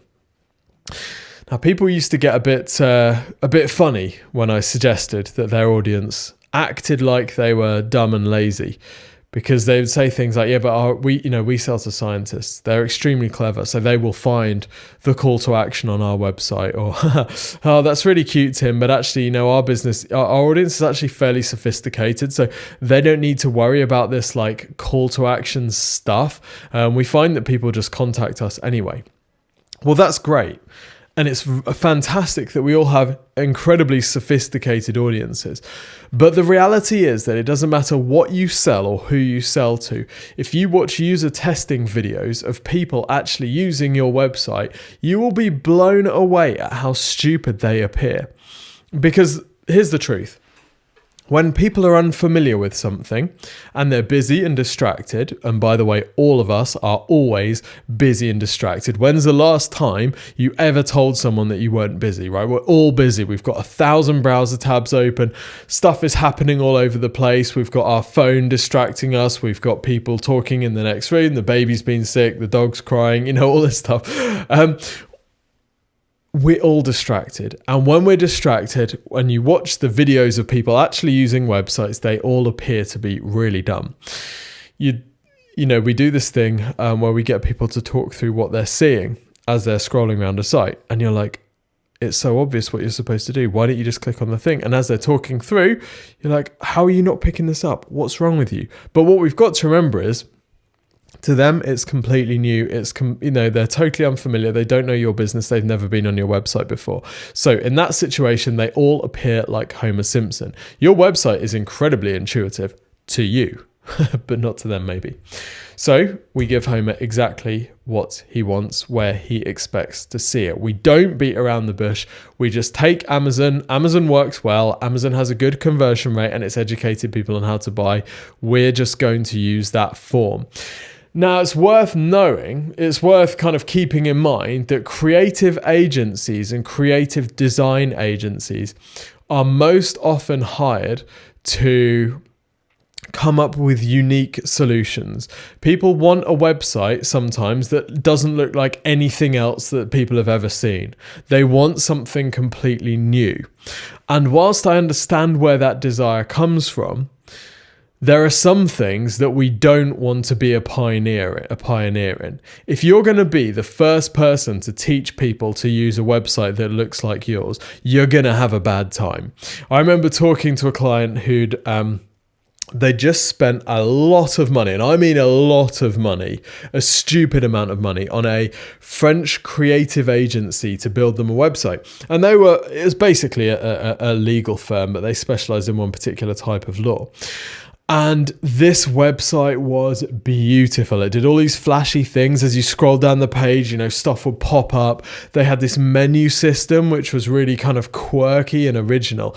This website won awards all over the place. It won design awards. It was on Webby. It was an absolute, all metrics you would say, this website is incredible. A beautiful piece of creative design.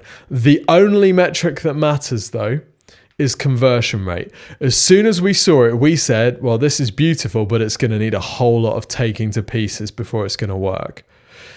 The business owner, understandably, no, we've spent a lot of money on this. We're going to keep it how it is. We said, fine, let's test it. Let's see what happens. The first thing to go, by the way, was the menu. They had this hamburger menu that when you clicked on it, it all popped out, but it didn't really look like a hamburger icon, so it wasn't massively obvious. Really creative, but bounce rate was massive because people couldn't even see that there are other pages on the site. They didn't know where to go for the menu.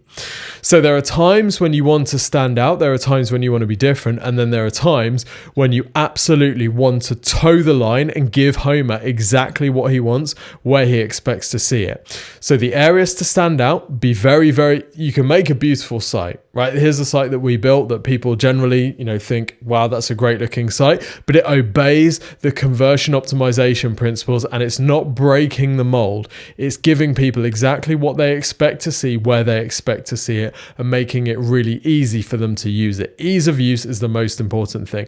And if something is unique, if they've never seen it before, that is not easy to use. Remember the first time you did anything, right? First time you rode a bike, really difficult. You think, how am I ever going to understand this? Well, if your website is the first time anybody's ever been on a site that looks like that, you're essentially asking them to ride a bike in order to convert with you. So it needs to look very familiar in important areas, particularly around the conversion rate. And by the way, this site converted at 9.2% in its first month, up from 2.48%, which was the previous site that it replaced. And that was even after we'd added a whole bunch of conversion optimization tools on it, which I'll show you in another video. And by the way, look how many calls to action there are on this page. And of course, they are all doing the same thing. Get in touch now, get in touch now, get in touch now. We've got that CTA box. We've got the button in the header section. We've got 2 buttons in this banner that goes across. We've got free exhibition standard advice, call to action in the top. Then we've got the phone number. We've even got the live call widget down there as well. And then we've got a sticky banner that scrolls along the bottom of the page at all times. Even Homer Simpson couldn't miss all of these donuts, okay? And that is no accident. It might seem excessive. It's not excessive. That's how you get to a 9.2% conversion rate in your first month. Okay, let's talk about the form that you use and how much information you ask for, because this is another area that people can potentially, it's a bit of a pothole that you can fall down into. Here's a HubSpot study which looked at the conversion rate by the number of fields that you ask for in a form. Okay, so the most obvious trend is the downward trend in conversion rate as you ask for more and more fields. Okay, so from 3 to 10, there's a clear decline in conversion rate. The takeaway there is the more information you ask from people, the fewer people are going to give you all of that information, which we know to be broadly logical. But look at form fields 1 and 2. Now, this is a really interesting effect where actually if you don't ask for enough information, your conversion rate goes down. Think about the claim test as an example. Imagine if you were generating leads for a legal firm and you said, find out how much you could claim from your accident. And the only field on the form was the phone number. What does that tell the visitor? It tells the visitor you're immediately going to get a call. They're probably going to try and sell you, right? Let's say it was just name and email. Again, you're probably going to get pitched. We're not going to give you anything useful. You're not going to get anything useful as a result of this form. We're just asking for your contact details so we can contact you. As soon as we add more fields, we make it feel more like a diagnosis. Okay, and a diagnosis has a higher perceived value. But as you can see from this, we don't want to go too far. Now, the caveat, of course, is that sometimes you do want to suppress conversions. If our free marketing review, now we could get more free marketing review requests on our website by having only 3 fields, right? Name, email, website. We could technically do a review on those 3 fields. The trouble with that would be that it takes us a good amount of time and costs us quite a lot of money to do these free reviews.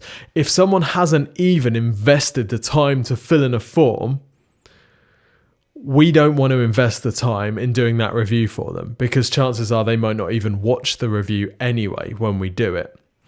So we choose to suppress response through the form by asking questions that will enable us to run through our sales process with people. And that also filters out the people that really aren't serious at all. So you might be thinking, well, why do you go to all the trouble of including all the social proof only to then try and suppress response in the form? Why don't you just have a couple of fields, maximize the volume of leads that you can get, and or not bother selling the review so hard and just ask for a small amount of information instead? But this is where the distinction is, and this is really important.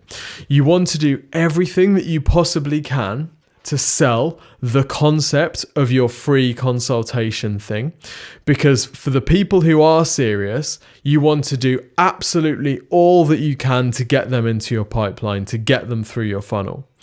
But at the same time, you don't want to put in a whole bunch of work for people that are not serious at all. So it's about casting as wide a net as possible, but then having a bit of a filter on the boat that weeds out the stuff that really isn't suitable.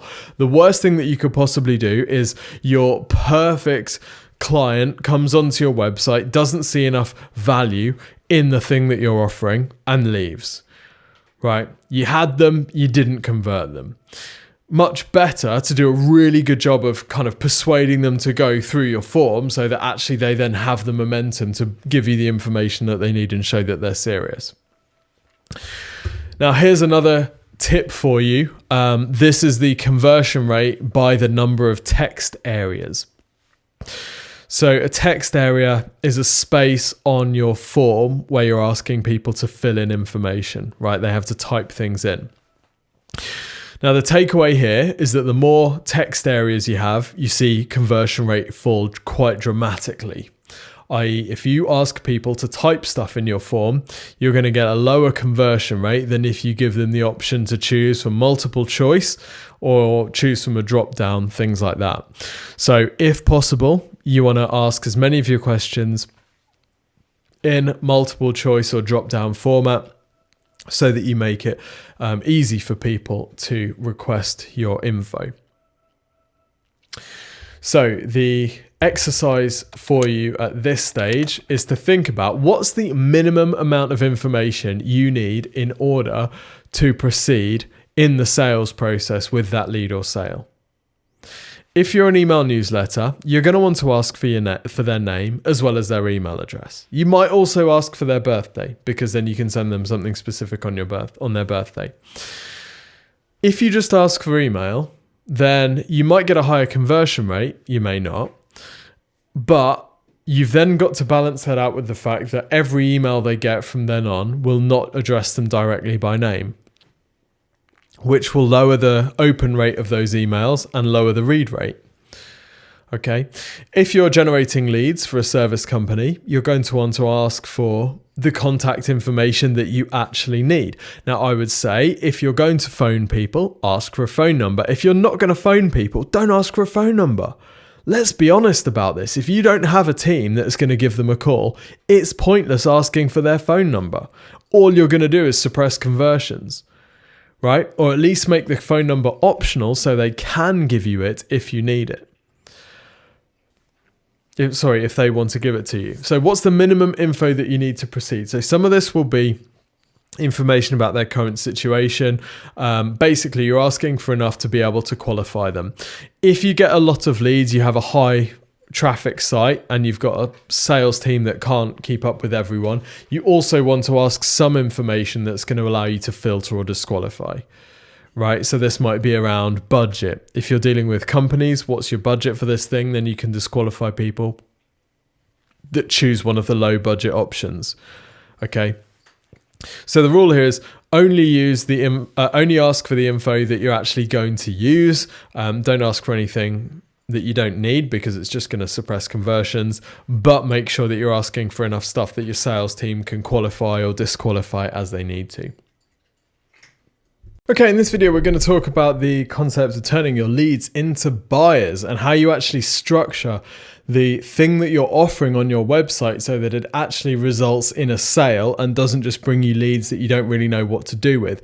Because the truth here is that if you've got a great process that's scalable and it's repeatable, you can actually make leads happy as they move through your sales process, right? They become more and more happy and they enjoy working with you more and more until they want to become a client. You don't really have to sell them.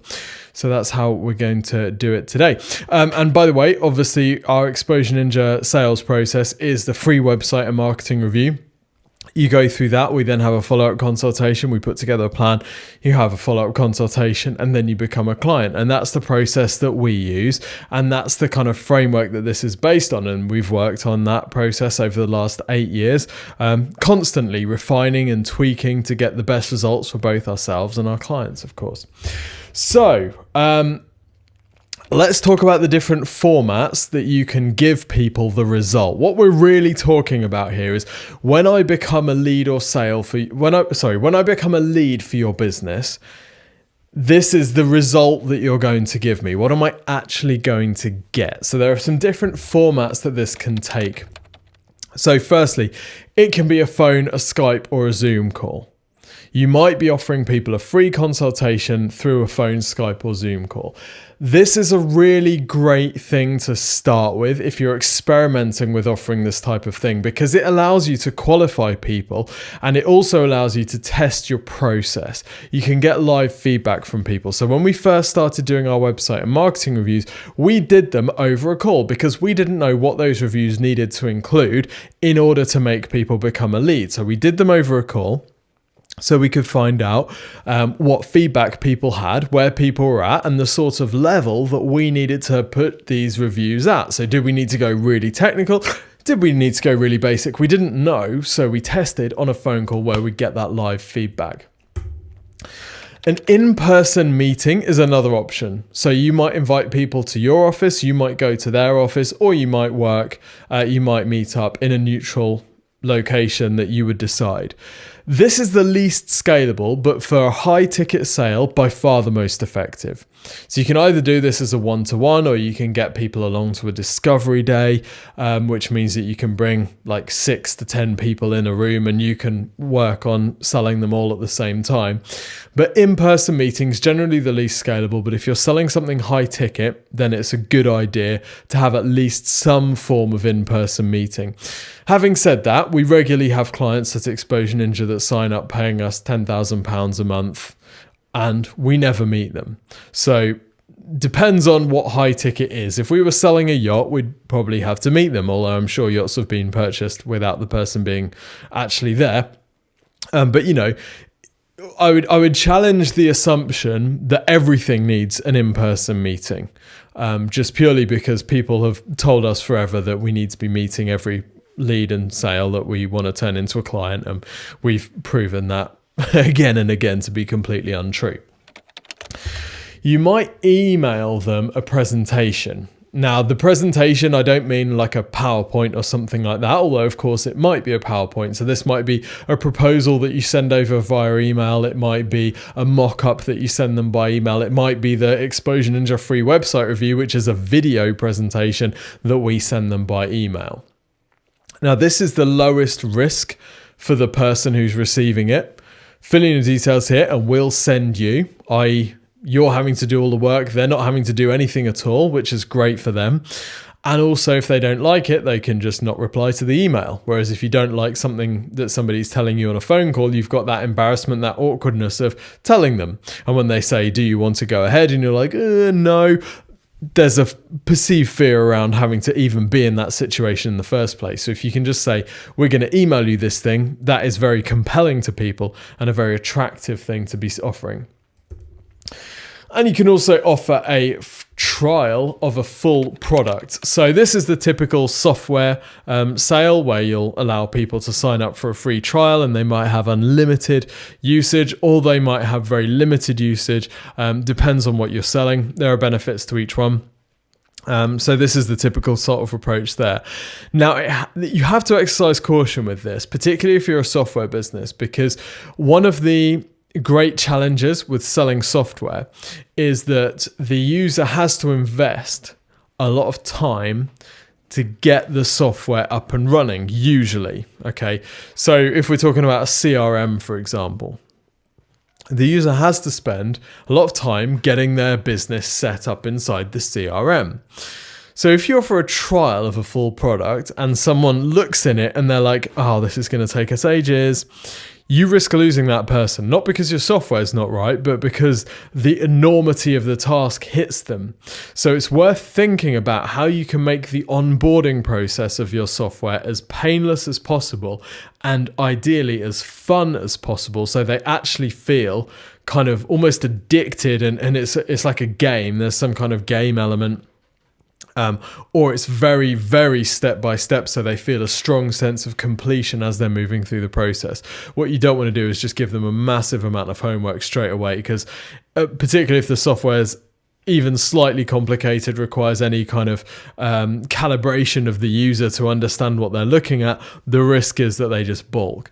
It's really interesting to see how different CRM companies, using them as an example of something where there's quite a high barrier to entry, really interesting to see how they each pitch.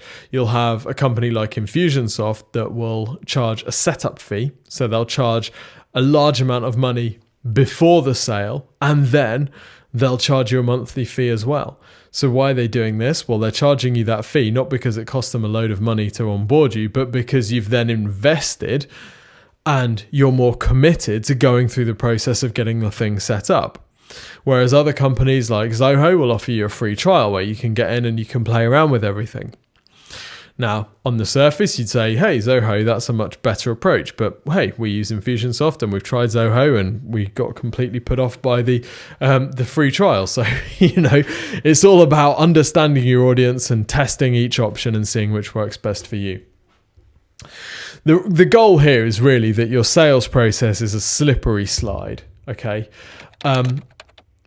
So when they first become a lead, some of the questions to ask are things like, what are they most scared of, right? So if it's a claims company, for example, and they filled in their information, but you know that they're most scared of being pitched immediately, well, you might start the thing that you give them, whether that's a call or an email plan or whatever, you might start with, this is not a pitch.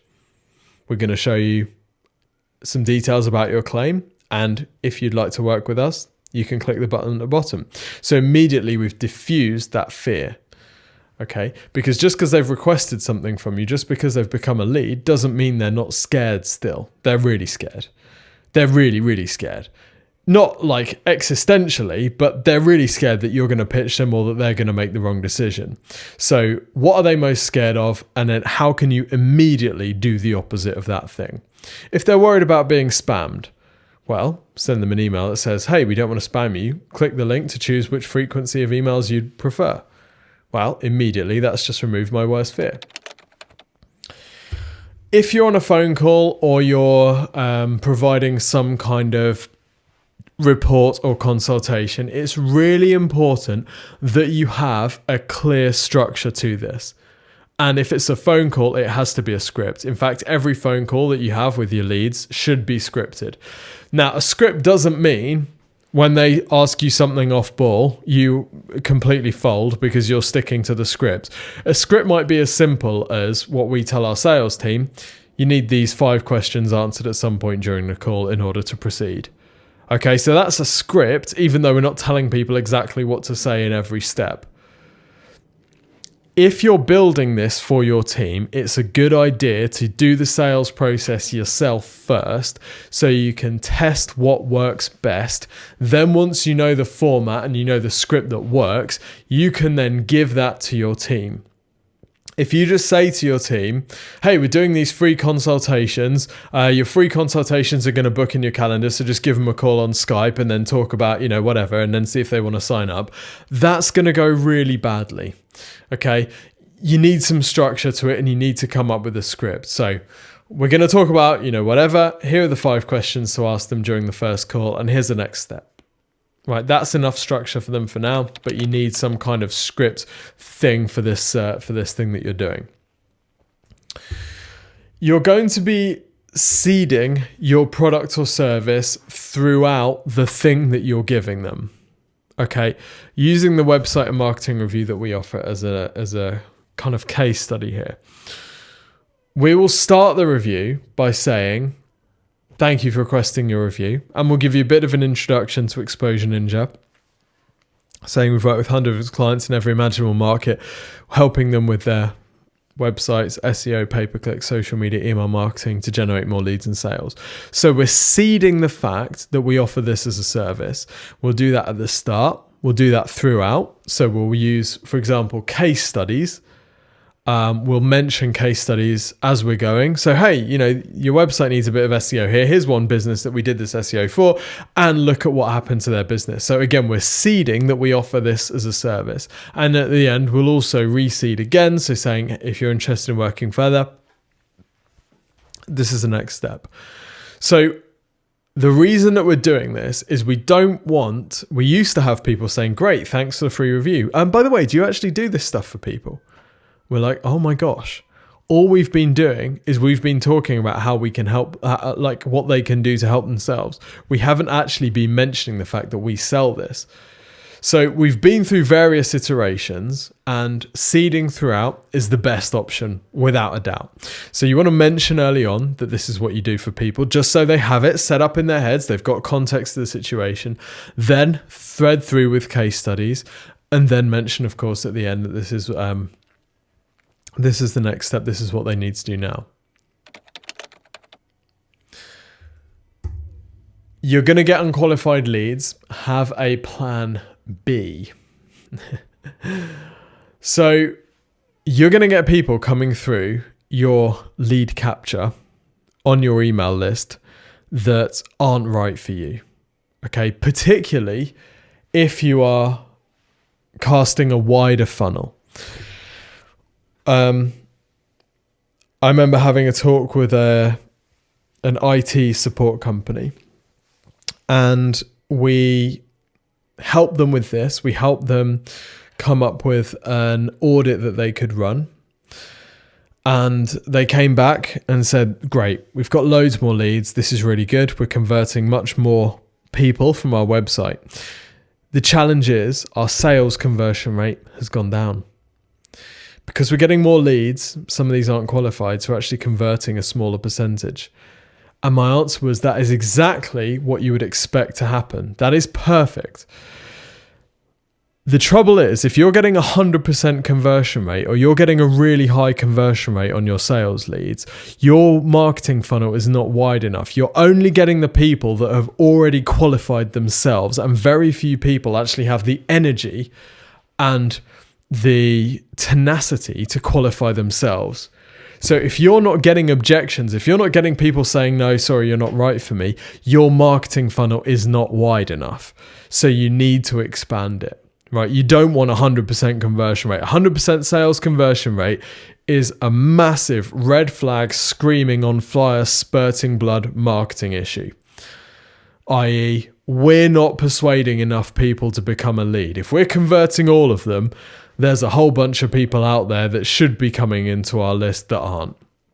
Okay, so you're going to have unqualified leads. You're going to get more unqualified leads the more attractive you make your lure. That's fine, because you'll also get more qualified leads. So you'll sell more as a result, but you will increase the number of unqualified people that you get. That is just a fact of life. So a plan B is another method of monetizing these people.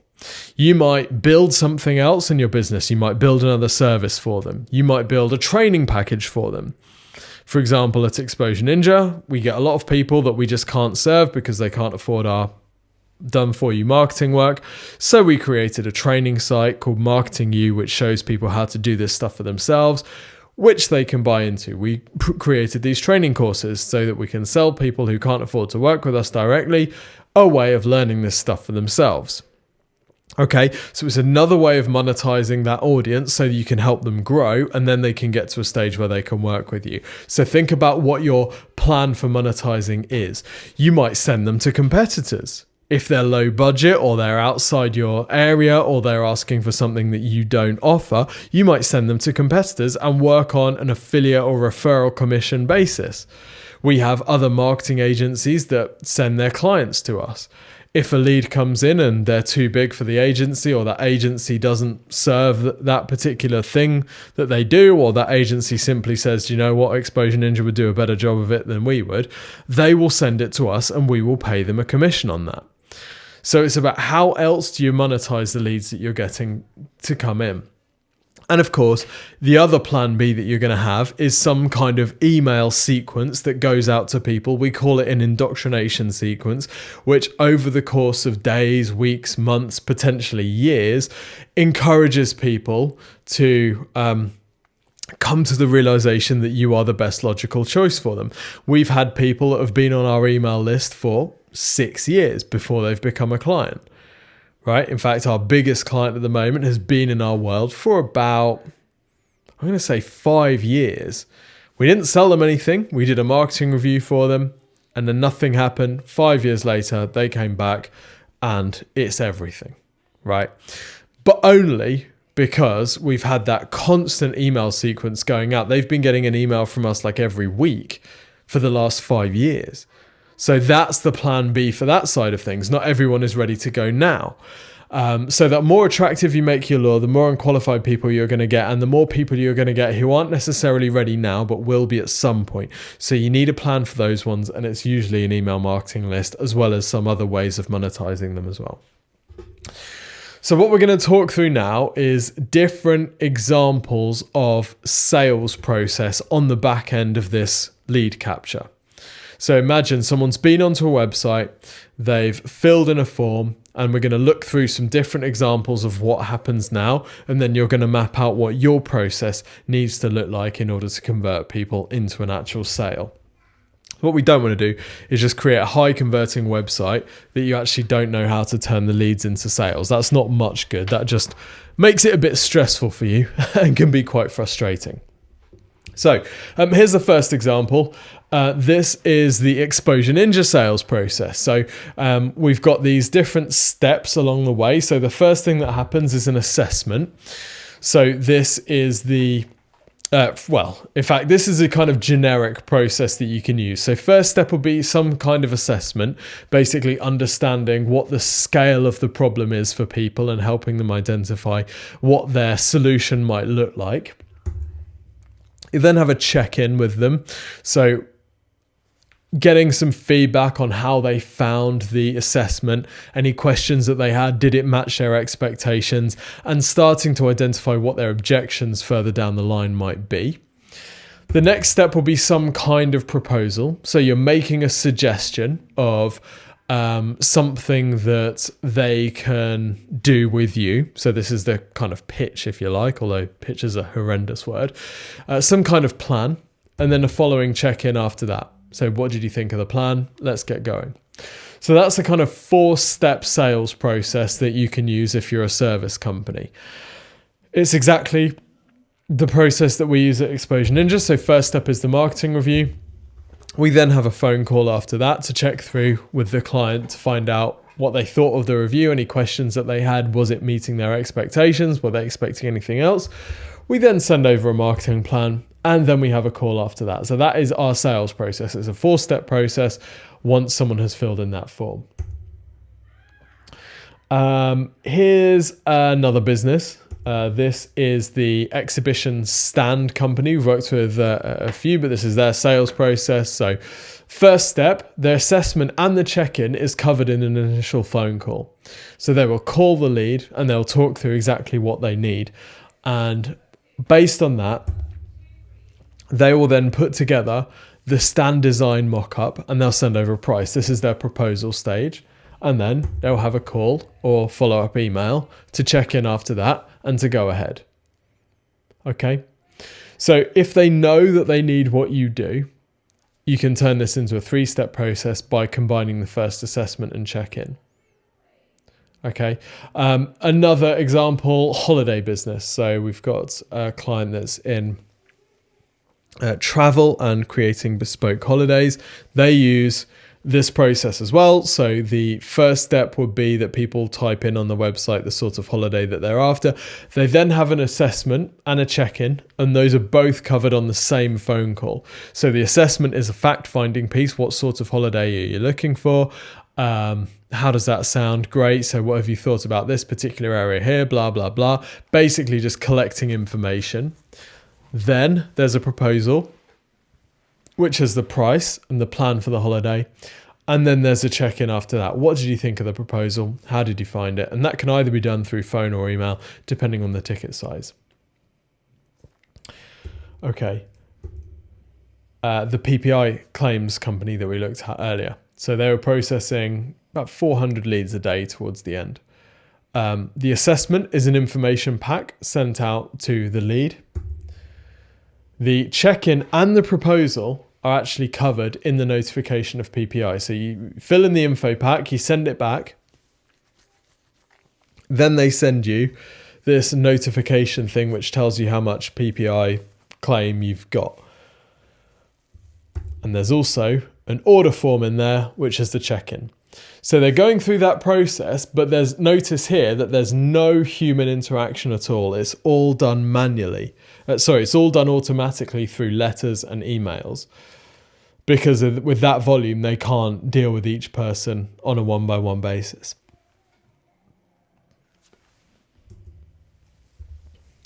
And here's the travel example I mentioned. So you've got the holiday assessment call, then you've got a price, and then you've got a call or email to close up. So the exercise here is, what are the steps in your sale? You can use this structure. So how do you cover your assessment? What form does the next check-in take? How do you present your proposal? What form does the check-in take after that? And on that last check-in, that will also be when you close the sale.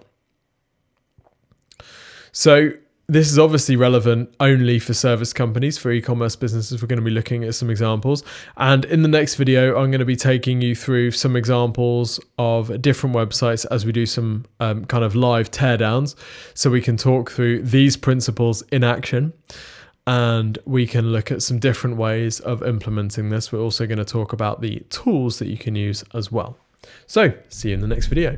In this video, I'm going to show you some tools that you can use to improve your conversion rate. So we're going to look at 4 different tools, and these are really different categories of tools, but rather than showing you all of the different call tracking options, for example, I'm just going to show you the call tracking provider that we found to be the best. The same with call pop-up widgets, live chat, and also alert bars and landing pages. So these are 4 different categories of conversion booster, if you like. And the ones that you use obviously will depend on your business and the team that you've got, and also your conversion pathway. So the first thing that we're looking at on the screen now is something called Response Tap. Response Tap is a fantastic tool if you're generating phone calls through your website, and that is a primary call to action for you. So if you're inviting people to give you a call and you need to track those calls, Response Tap is awesome, because what it does is it basically gives you a piece of code that you put on your website. And that code, when a visitor lands on your website, it switches out the phone number for another phone number using the same, phone number code. So let's say that you call Exposure Ninja. We are 0115. That's the Nottingham. So 01159. Well, if we were using Response Tap when you came onto the site, you might see a different 01159 number, because Response Tap would have switched that number out for another one. And the reason it does that is because it's then able to track the session that created that phone call. If you went on our site and you saw that 01159 number that's specific to you, Response Tap would then know, okay, this visitor is the one who made that call. There's no other way of tracking. So say someone lands on your website and they type in your phone number into their phone and they give you a call. There's no other way of tracking that. So the only way to do it is by giving you a virtual number temporarily, so that when someone makes that call, Response Tap can say, right, that was Alison. She was on a Mac computer. She just clicked on a Google ad that said solicitors firm in Edinburgh, right? So it gives you all of that data. Response Tap is a fantastic way of doing this. So how it works and the stuff it gives you: it can tell you the page that someone entered your website through. It tells you the page that they converted on, so the page that they were looking at when they gave you a call. It tells you the source of the traffic, so whether they came through Google Ads, organic, referral, whatever.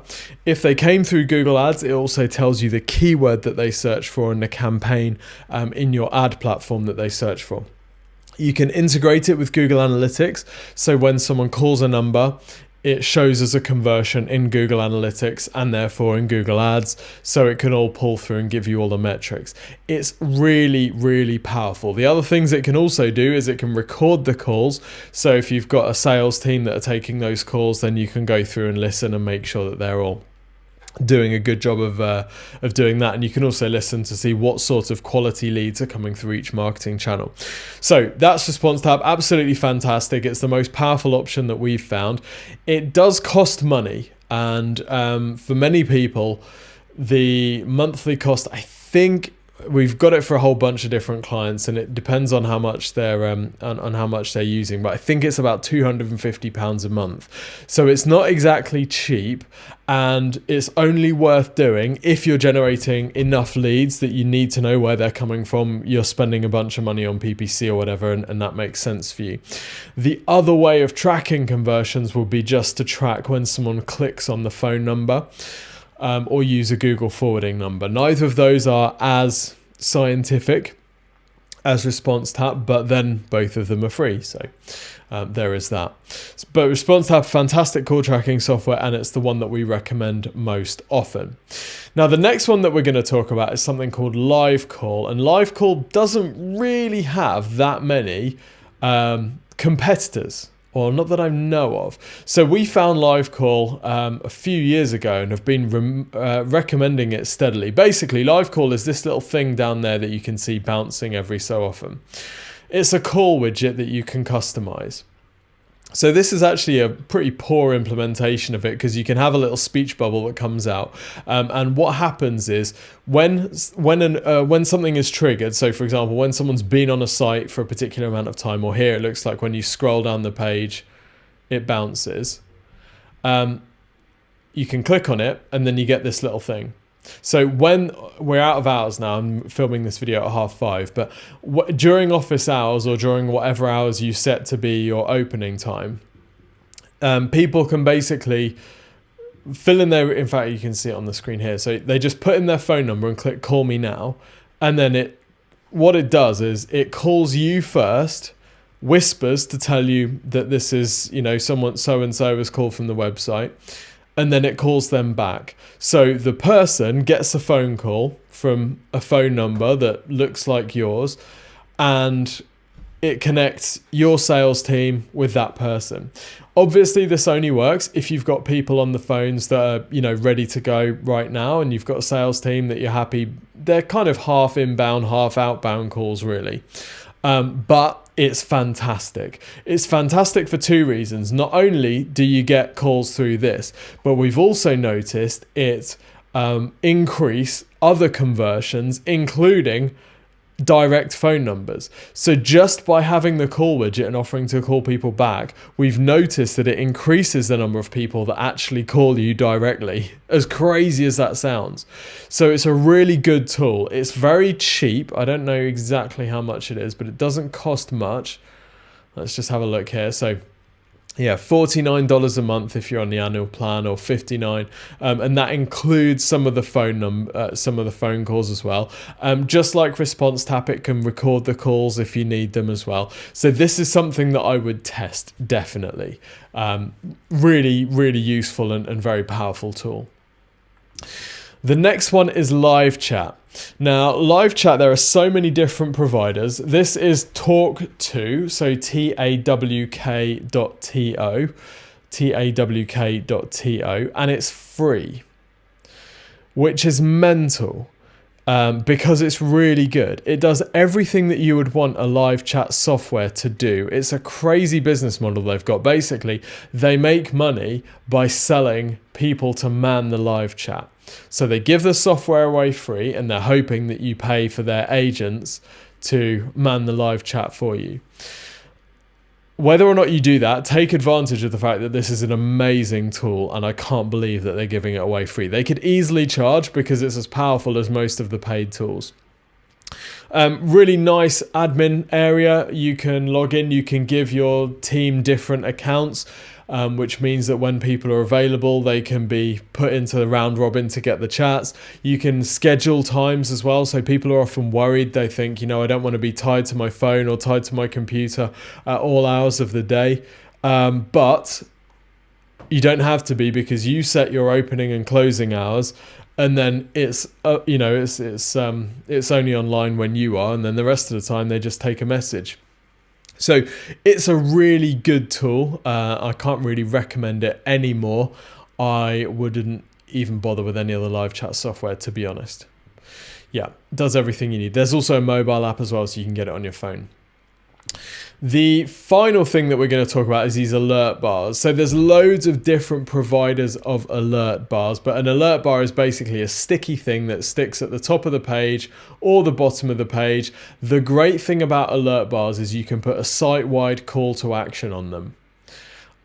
So in fact, let me just show you an example.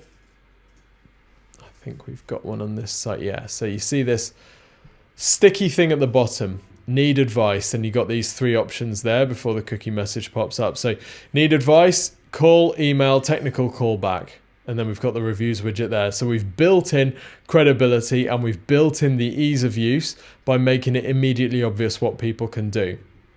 Okay, so you can do stuff like this with lead pages, alert bars. The great thing about lead pages is you've got some landing pages as well that you can build. So landing pages are just standalone pages that you can run paid traffic to, usually with a big fat call to action on.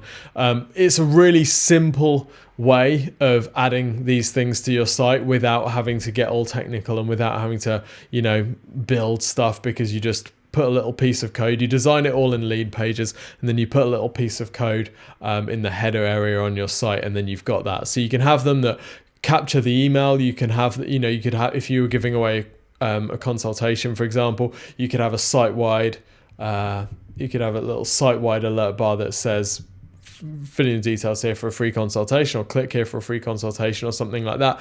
And then it's sticky at the bottom or top of the page on desktop and mobile at all times. People can't miss it. So another really useful tool there, and something I would definitely recommend looking into, particularly if you're not particularly tech savvy, you don't have the ability to add forms and that type of stuff onto your website. You can just add an alert bar and then it's always there. Now, you might not get as good a conversion rate with an alert bar as you do with a form actually built into the page, but you're going to get a better conversion rate than without it. So it's certainly worth testing. So those are 4 tools I would recommend. We use all of them, and they're the ones that we recommend most often. So that is Response Tap, Live Call, Talk To, and Lead Pages Alert Bar. The reason we recommend Lead Pages is because you've also got the landing page software as well. Okay, in this video, we're going to take a look at some real live websites, and we're going to analyze them using the principles which we've been looking at in the training. So the 6 elements that we're going to be going through, and I'm just going to bring them onto the screen so you can see them. So that is credibility, lure. So let's talk through them first. So credibility, so how many credibility triggers do we see on the pages? Is it clear that this business actually, has reason to talk about what they're talking about? Lure, so how attractive is the thing that they're using to get us to become a lead? Objection handling, are they removing any potential fears or objections that we might have about requesting that thing? Social proof, is it obvious that other people have chosen this business? Ease of use, how easy is it to become a lead or sale? Are there any kind of impediments in the way? And then finally, result. Is it clear that we're going to get a particular result when we take the action that they want us to take? So we're going to look at 2 websites, lead generation business, this one, Irwin Mitchell, and we're also going to take a look at an e-commerce business called Shark Proof. Now, both of these websites, the reason I've chosen these ones as examples, if we were looking over really absolutely dreadful, terrible websites, it wouldn't make a huge amount of sense because there's not much that we can necessarily learn from them. So what I've done here is I've chosen a couple of websites which are pretty good. There's room for improvement, but they're doing a reasonably good job. They're certainly doing better than average. So we've got something to kind of aspire to if we're not quite there, but we'll still point out some ways that they could improve. So we're going to look at Irwin Mitchell first of all. And this is the website's homepage. And for a business like Irwin Mitchell, where a lot of their people are going to be coming through for particular services that they offer, actually this homepage should be one of the not one of the most popular pages on the site, other than for branded traffic. So, for example, we're looking at buying some businesses at the moment. So we're actually looking for merger and acquisition solicitors, and we found ourselves on the M&A solicitors page on the Irwin Mitchell site, which is why I decided to pick this site, because it's doing a reasonable job, but it could be doing better. So whilst not many people will be coming through the homepage, we still need to do a good job on the homepage of setting the scene, and then we need to make sure that subpages are ready to accept cold traffic as well, and we'll talk more about what that means as we go through. So the homepage, first of all, expert hand, human touch. The problem that we have with this, even the first two lines here, is it's not clear that they're actually a solicitor's firm. Okay, expert hand, human touch. What does that actually mean? It means almost nothing. So it's, from a marketing perspective, I get what they're trying to do. They're trying to be the friendly and approachable side. I would much rather, from a digital marketing perspective, that they actually use some of the phrases that they're targeting, like national, UK's leading solicitor's firm or something like that, where they set the scene and tell people without any shadow of a doubt, this is what we do. Anytime people are having to kind of hunt around, we've got things like wealth management, personal business, right? If you looked at that menu structure, you would have no idea what this company does. Personal isn't, wealth management is a separate service altogether. So you might think that they're a wealth management firm. So yeah, a little bit unclear, but the reality is that for this business, most of their traffic is going to come through sub pages. So let's go for something like, let's go for a service which we think is going to be pretty popular. Let's go for something underneath, well, we're all businesses, so let's go for something around business. So let's go for commercial. Oh, here we go. So, okay, immediately we can see a bit of a usability question here, can't we? Because commercial home, that doesn't make any sense. That means the homepage for their commercial side of things, but that's a web development term. That's not a term that would necessarily mean anything to people. So they'd be much better sending it, when you click on commercial, actually taking you to the commercial page and then allowing you to find a sub page from there.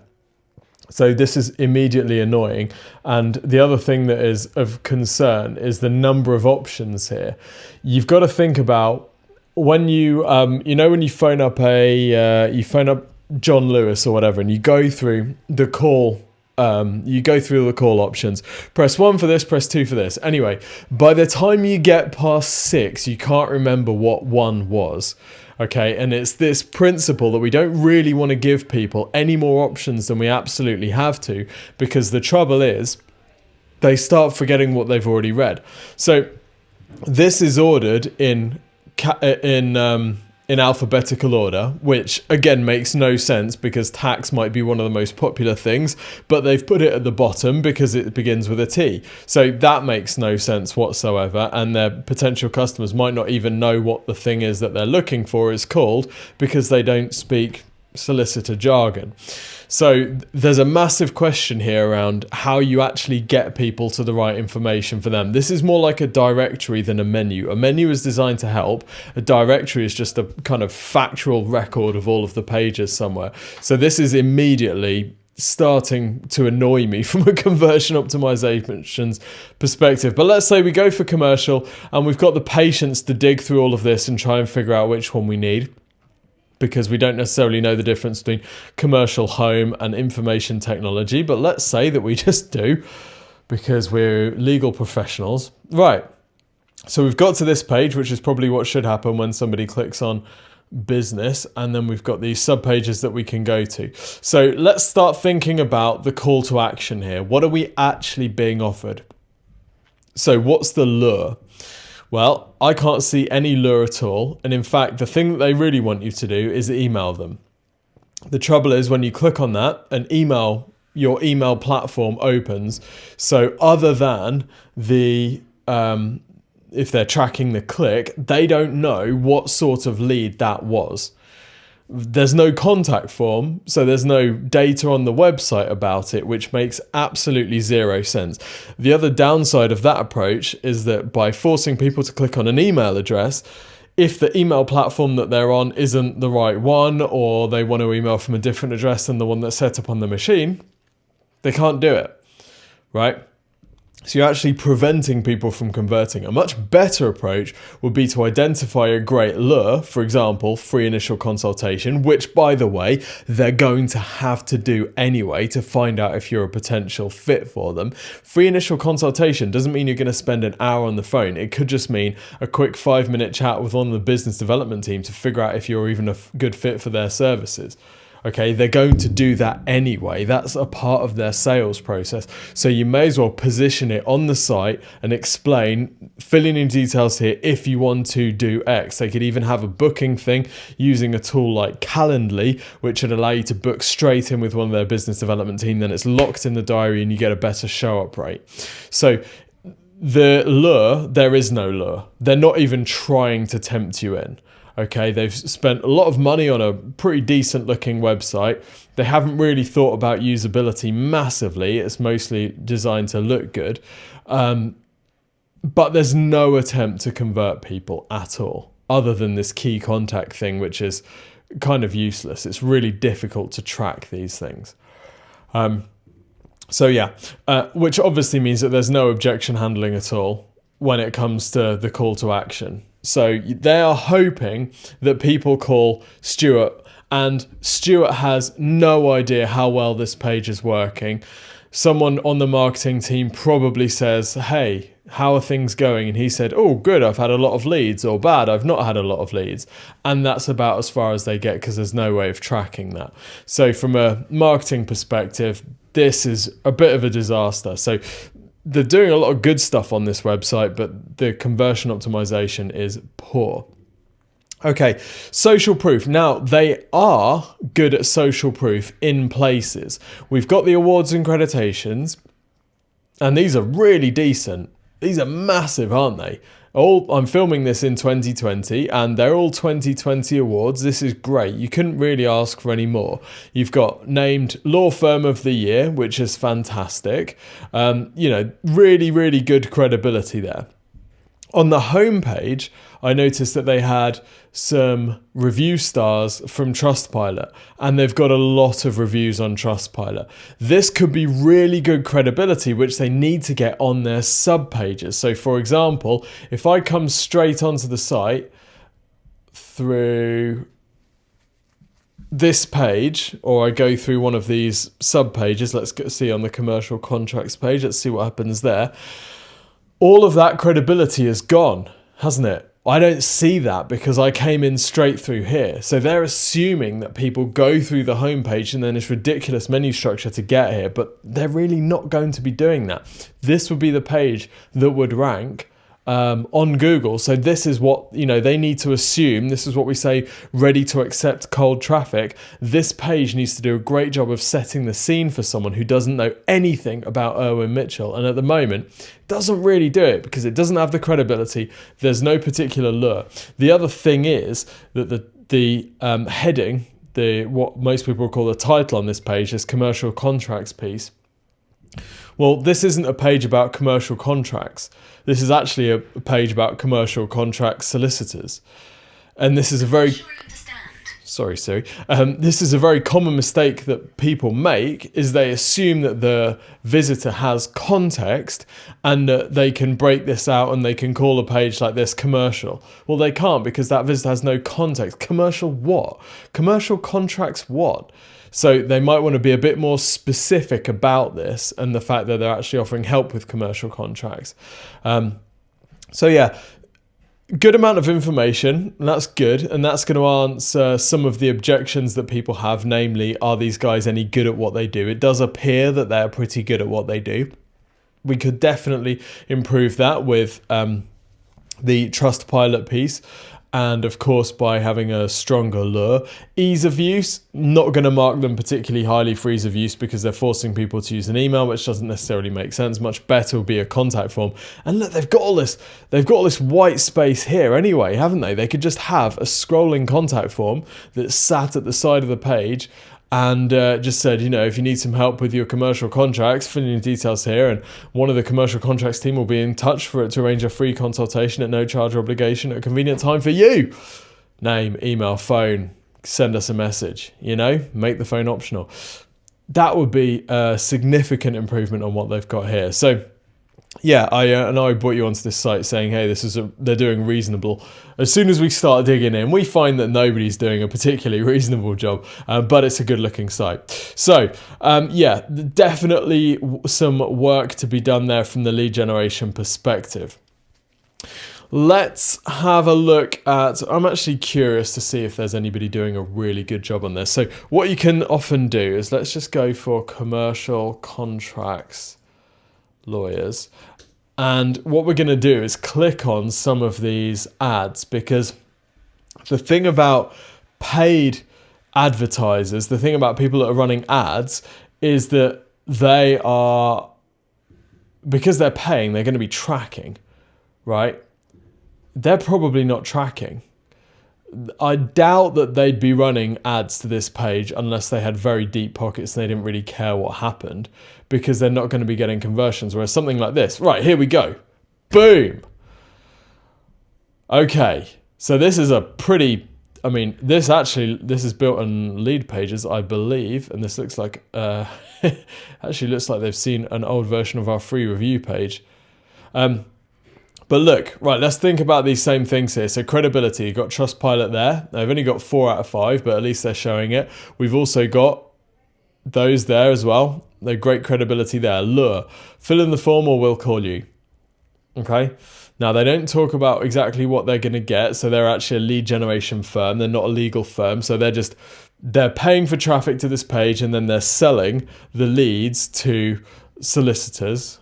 Great thing to do if you're good at conversion optimization, because you can make a really good business out of this, selling leads to people like this that don't know how to do conversion optimization.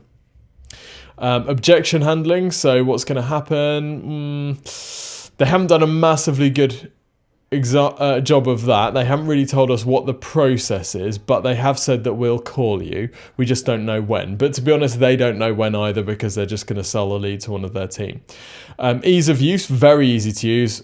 Thing above the fold, 24/7, couldn't really ask for any more there. And then the result, do we know what we're going to get? We don't know what we're going to get, so I'm going to mark them down there.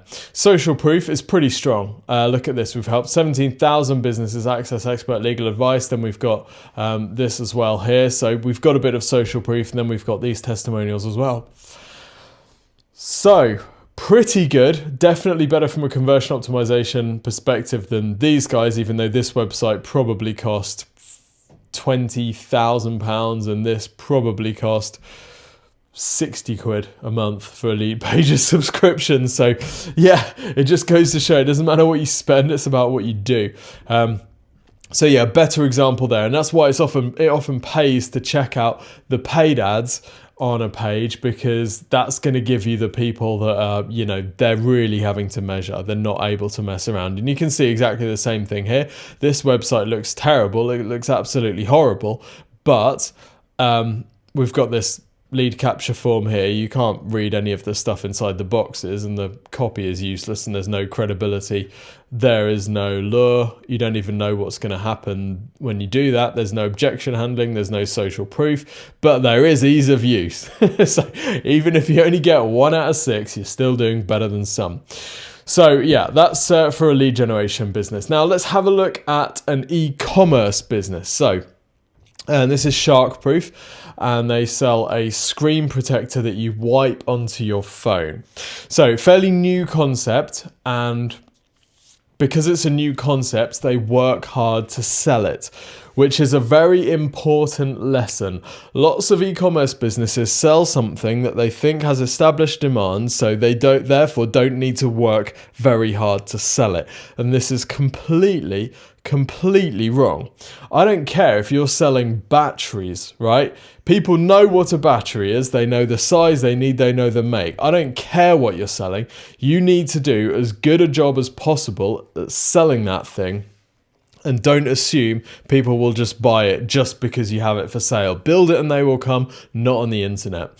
So let's look at the buyer journey here. So we've got a bit of information. We've got a bit of description about how Shark-Proof works. We've got some kind of benefit type things here, which are really useful. And they're given their own little icons, which I think is a nice way of doing it. There's a bit of explanation as well. And it looks scientific enough that this looks like a good product. And then we've got the different product categories that you can apply it to. And then you've got the products down here. So we can immediately see that this is quite a different approach to how many e-commerce businesses sell, because many e-commerce businesses are selling a wide range of products. And we're going to look at some examples after this one. A wide range of products. So they don't get into selling any one particular one here on the homepage. They're normally just funneling people through to the right category. Let's click on one of their product pages. So we're going to go for the smartphone one here. So, right, pretty standard e-commerce layout. We've got the product image there. We've got alternative images, and then we've got the call to action piece down here. So we're doing a good job in a number of areas here. So we've got credibility, we've got the customer review shown right there. We've got safe checkout and these logos showing there. Bestseller, over 500k sold. So that's immediately giving credibility. The lure, so what they could do on this website is they could actually offer an alternative call to action, which would be to build their email list. For people that aren't ready to buy now, but maybe would be ready to buy at some point in future, they could start building an email list. Now, they might not do it for this business because the product is cheap enough that it's a very, very impulse purchase. It's not the sort of thing that you spend months and months researching. But that option is there if they wanted to, for example, have a technology tips blog or something that they added on, find out when the latest product releases are, find out when the latest Apple phones are going to be, sign up for free Apple rumors, that type of thing. And then, of course, when those products were, about to come out, they'd have people who are really interested in them. And when they come out, of course, then they're going to be buying their screen protectors. So different ways that they could play this, but just looking at the e-commerce piece and running through this checklist for them. So credibility, we've got that. A few different places above the fold here, which is nice. The lure, so what am I actually going to get and is it attractive? Looks pretty good. The price is about right, so that's good. Objection handling. So the objections are handled here, you can see. So 30 days easy returns is a massive objection for people. The next objection is the speed of delivery. Okay, so we're saying same day dispatch, which you couldn't really ask for anymore. And then we've also got free worldwide shipping, which is the shipping cost, which is the other objection. The question I would have around this, and the problem that I've got with this, is it says $75, whereas the price there is in pounds. Now, this immediately makes me think it's being shipped from the US, which as a potential Brit buying this is a concern, because we don't know how long shipping is actually going to take. So there's an objection which they haven't necessarily handled at this stage. Social proof, again, it's covered by the customer reviews, and we can have a look and see how that works, where those reviews are. Where are those reviews? All right. Huh? Oh, I see, right under here. Okay, so they look to be okay. Now, interestingly, they all look around the same dates, which is a bit of a concern and has a bit of credibility, a bit of a question mark over it. Got some info about shipping and return here as well. Yeah, fine. Application, although we've got some inconsistency there between the times, so that needs to be worked on. Application, so that might be another objection that people would have, is how easy is this actually to use? But you can see we've got very clear instructions here telling people what they should do now. And the result is very clear with what you get. Actually, having said that, they could make it even clearer, because there are examples of people attacking these their phones with these screen protectors on with things like knives, and they could make it more clear that this is a really seriously good screen protector. So result could be clearer, but otherwise this is pretty good. So those are some examples of real life websites, some good, some bad, for you to think over and run through the same checklist for you. So I hope that's been useful.